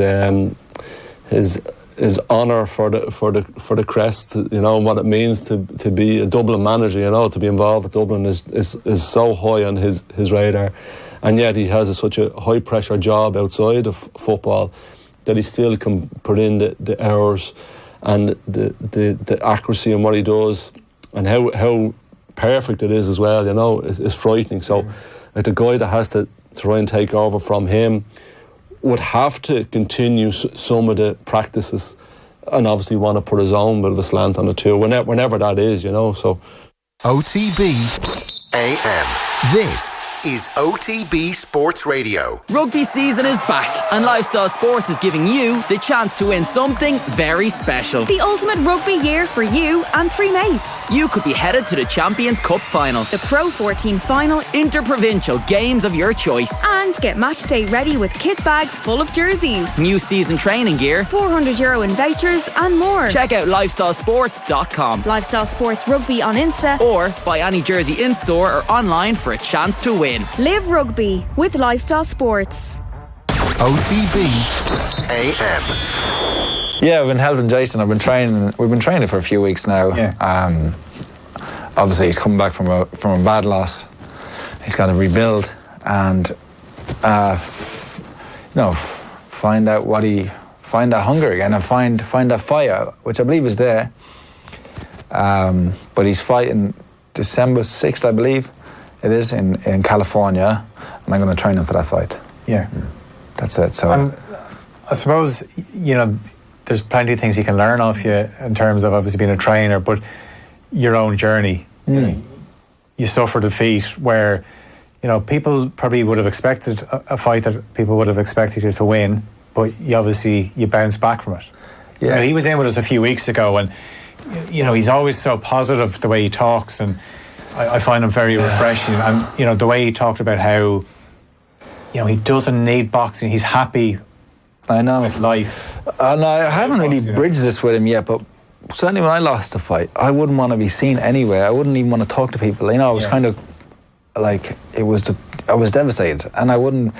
Maybe he's got the right idea. Maybe it is better to be positive and that. But what he's shown me in the gym shows me that outside of his attitude or what he puts in the public sphere, it might be totally actually different to what he's feeling inside. But what he's shown me in the gym is that he's working hard, and even within a few weeks, just small adjustments are making a huge difference.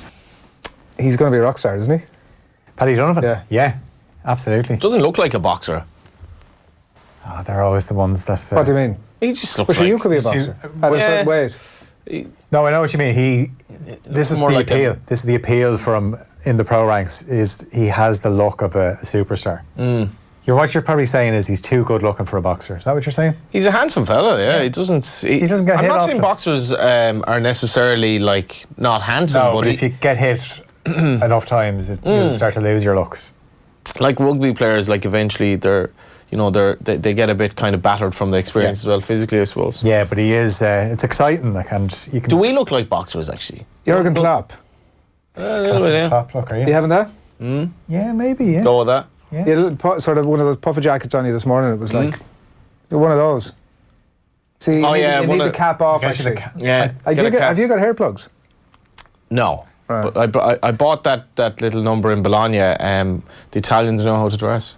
Yeah. But the girl I was with at the time, she was really against me buying it. But then the more I wore it, she was like, actually, no, it's growing on her. Yeah. See, it's the quiff. It's the kind of it's the light. You know the way you put a little bit of dye in it there. There's no dye in it. Huh? There's no dye in it now, to be fair. Just that little bit at the front there. It's just I was naturally blonde, going slightly grey, but. That'll only add to the... I was in the sun last week. Maybe I got a little bit of, sun. Yeah. We're making Phil feel very awkward here, but that's all right, lads. I'm perfectly comfortable with the extra 5 minutes I have in the morning and not having to wash my hair. How often do you shave? Every day? Maybe every second day. Yeah.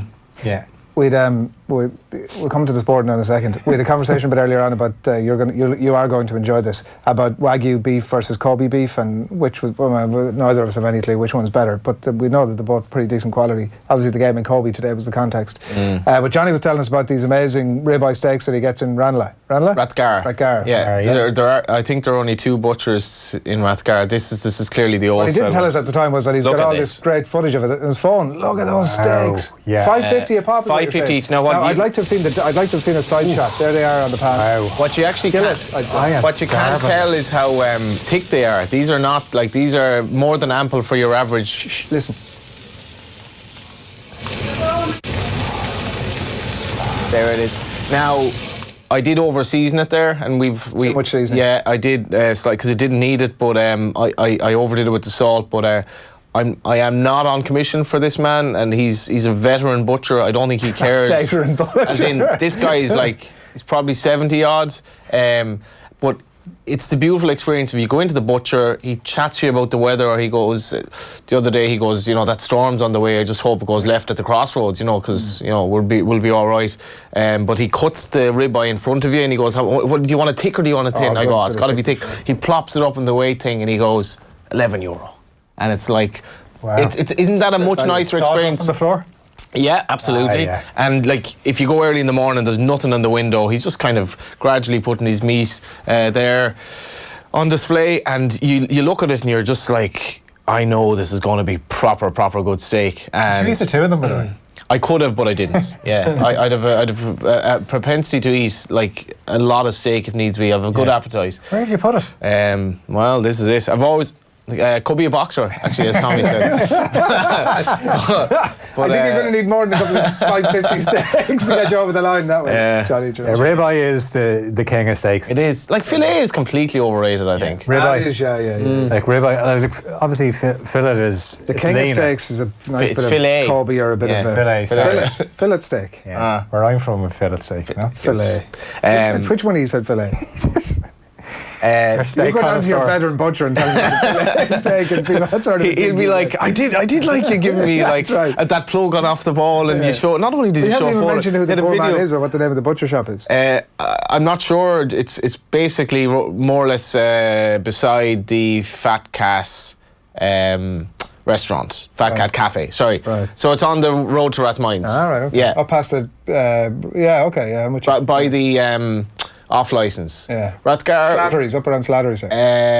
Slattery's. No, I'm thinking Rathmines. You're thinking of Rathmines. Yeah. I think we have to go to the sports news now, but that would make you hungry, wouldn't it? Oh, I'm starving. Steak and eggs is a good breakfast, by the way. But that's what all the gym lads do. Adrian can't eat eggs. No, he could die. Really? 70% chance I'll die. I feel bad now because I eat eggs every day. I just hope I don't Don't let bring them near you. distaste for them put you off. Yeah. You scramble them in the office. Scramble them in the microwave. Soft or hard, scrambled. Can I make little bit of juice? To be honest, it depends what microwave. They're very temperamental. What sort of juice are you talking about? Like, would you have it slightly runny, as in, Nah. Do you know what I have for today's eggs? I have a few spuds cut up, diced up that I'm going to throw into the scrambled egg. Which is? What do you put in scrambled? Potatoes. Oh yeah. Yeah, I had a few left over. Can you poach an egg? What about this is the question. Because I definitely can't. No, I'm not great. The smell in the office really would be the thing that I would have the major objection to. That. Do love a fried egg. Put us out of our misery. Love the eggs. We should definitely do a cook show, lads. But go easy on the avocado because it's kind of ruining the world. Smash the avocados are actually damaging the environment because it's such a avocado. What did I say? Filet avocado. I suppose the big story of the day: Ireland's playing Russia in just less than 2 hours now. Is it Lawler's Butchers? I'd say it is, yeah. John Garvey has just been in touch. Who, John? John Garvey. Just ask John. So, John, it's one or the other, but it's the one that would have far less custom, the less fancy one. All right. So, I think he's probably right. Phil, apologies. Yeah. No worries. I'm interested because I'm definitely taking a trip out there. A pool game against Russia, the perfect game for Ireland to bounce back from last Saturday's defeat to host Japan. And we know Johnny Sexton will captain the side, which shows 11 changes from the Japan game. Rob Kearney, Keith Earls, Gary Ringrose and Peter O'Mahony, the only players to keep their places. We know Geordie Murphy is straight into the team as well. He's in the back row after flying out to Japan to replace the injured Jack Conan.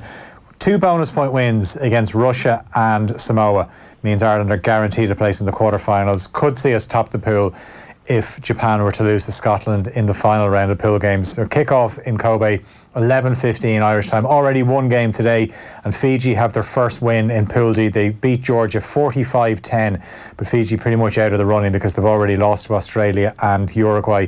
They still have to play Wales as well in that group.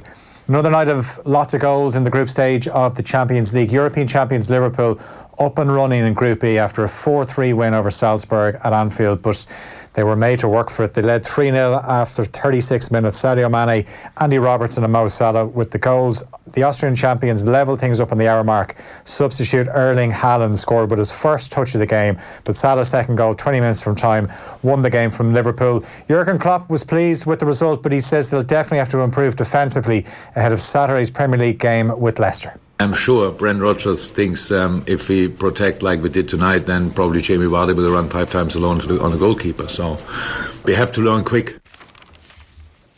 I think that's going to be interesting. I'm immediately looking at. You really fancy Leicester, don't you? I think Leicester are going to have a very good season, and I'm not sure those odds are actually up yet. But I think, where's the game on? It's at Anfield. It's a 3:00 game. 3 o'clock on Saturday, back in the old days. This is one for the traditionalists. Didn't they get a result there last season in the league? And Leicester were probably inferior at that stage. I think they could definitely. Maguire was playing that day. He should have got sent off.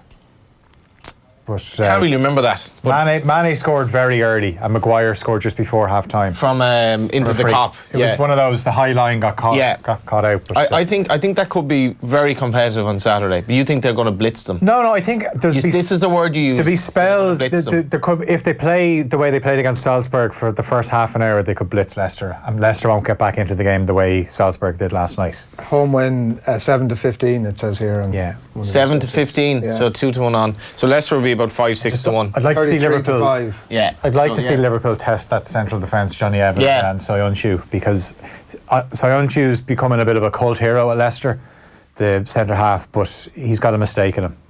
So like Virgil van Dijk is what you're saying. Well, it'll be interesting for Van Dijk though. If he's a dodgy game on Saturday, probably score. Yeah. He'll probably score and just cup his ears to the 3 o'clock on a Saturday. That's. I'm disappointed. I don't think I'll be in now. Which is. Yeah, anyway. You'll be cheering on Leicester, you will. The other match in that group last night ended 0-0 between Genk and Napoli, so good result for Liverpool. They're back certainly in the mix in that, and they've back-to-back games against Genk before they play Napoli at Anfield, so things certainly looking a lot better for the defending champions. In Group H, things certainly look a lot better for Chelsea now because they won 2-1 away to Lille. Tammy Abraham and Willian with the goals. That was Willian's 300th game for Chelsea. That is Chelsea's first win in the group. Ajax back in business as well. They won 3-0 against Valencia, and they've certainly thrown that group wide open because Chelsea are level on points now with Valencia. It's good that it is, as you say, the groups are interesting this year. Brilliant. Yeah, absolutely. So there was a championship action last night. Derby drew 2-2 away to Barnsley, and I suppose what was significant was Tom Lawrence and Mason Bennett both featured in the game. Tom Lawrence started, Mason Bennett came off the bench. Both obviously have been disciplined by the club, but their first involvement since last week's car crash, which obviously also involved Republic of Ireland defender Richard Keogh, who we know isn't going to be back for, they reckon, 20 months. But Tom Lawrence has also been included in the Wales squad this morning for their Euro qualifiers against Slovakia and Croatia, and when their names were read out on the PA system, there was boos from the Derby fans. Bows were in action last night in the UEFA Youth League. They drew 1-1 with PAOK at Dalymount Park. The second leg will be played in Greece in 3 weeks' time. Tonight it's the Europa League. Manchester United away to AZ Alkmaar. Arsenal take on Standard Liège. Wolves are in Turkey to face Besiktas. Then Celtic host Cluj, and Rangers are away to Swiss side Young Boys. Gavin Moynihan, Paul Dunn and Michael Hoey are all on the field for the Spanish Open in Madrid, where Moynihan's made a decent start. He's in a share of the lead on 2 under.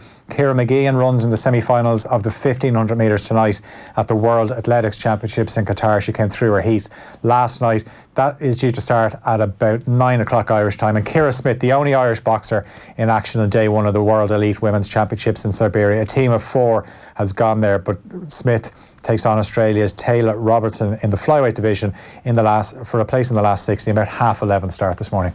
We're all out for a Kobe and eggs to fill the gap between now and 11:15. Genuinely? I mean, probably not. No, I was going to take you up on that offer if it were. I mean, I'm not sure I could do a steak this time of the morning. I'm tempted after watching that sizzling video of your skillet steak. Kenny Cunningham has brought me for probably breakfast after the sirloin show before. steak and eggs, was it? Tends to be sirloin for Kenny is a serious foodie. Yeah, he as is his wont, he immediately started chatting to the person in the table beside us about the quality of our breakfast. Where'd you go? We went to the place beside kind of Peter's pub there. Metro. Oh yes. yeah, that's a Kenny Cunningham favourite. That's a favourite. Kenny is that's where he brings all his mates. Match prediction. Oh, we had to do this in the office. What are you going for? I went 38-10. What are you having? 41-3. I was thinking 45-10, but you said that was the score in the game earlier. So I'm going to have to tweak that somewhat. But actually, a couple of 45-10s in the same day. I'm going 45-10. Yeah, okay. Could happen. Screw it. Any update on Lorenzo?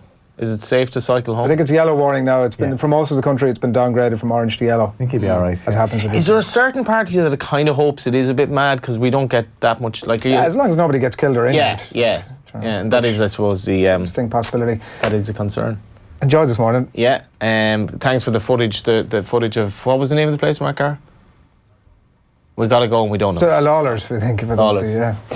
If you missed anything this morning, you have the beef chat, anything else, Alan Quinlan's preview of the game, of course, is up there as well. We had Paul Clarke in studio, was having Tommy chatted to him. It's all up on offtheball.com/podcast or on the Go Loud app. You can check out our YouTube channel as well. Subscribe there. Ireland-Russia underway at 11:15. And we're going to have our Rugby World Cup show with Neil Tracy and Mike Ross immediately after the full-time whistle. Tune into OTB Sports Radio, the best place to listen in on the Go Loud app or on offtheball.com/radio as well. Golf Weekly then is going to be at the slightly later time of 2 o'clock today. The rugby show around 1 o'clock, depending on when that full-time whistle goes. We're back tomorrow morning from 7:30. We're going to be joined by Simon Zebo, Andy Dunn, Alan Quinlan and Phil Thompson, who may not have too many thoughts about the rugby, but plenty more to chat to him about, to look back on Ireland, Russia, and to look ahead to the weekend sport as well. Tonight on Off the Ball from 7 o'clock, a busy show with John Giles. Dan will be in studio. Keith Wood on this morning's game. Joel Stransky in conversation with Eoin and the very latest episode as well, which will be worth tuning in for, of Rishtard Cooper's Rishtard's Rugger Thing. So that's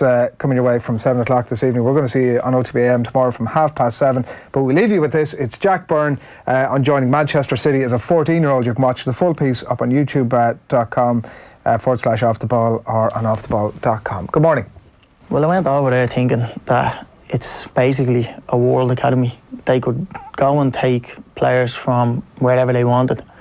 And I thought if they were taking me, when I spoke to them, they were saying, we want to take the best group of young players from around the world, put them together, basically like the best academy in the world. So when I was hearing this stuff, obviously Patrick Vieira was rumoured to get the reserve team job when he was finishing up playing. Look, let's not be stupid as well. The money was unbelievable for a 14-year-old going over. I'm not going to say it wasn't. So all these factors coming into it. But when they were saying that, some people should have were saying to me, you maybe should have gone to a lower team in the league, I don't know, like a Sunderland or something like that.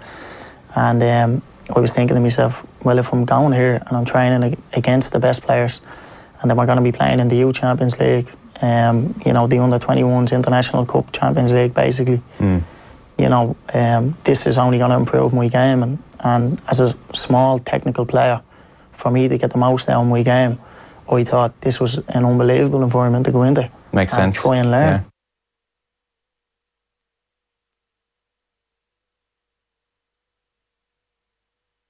Yeah.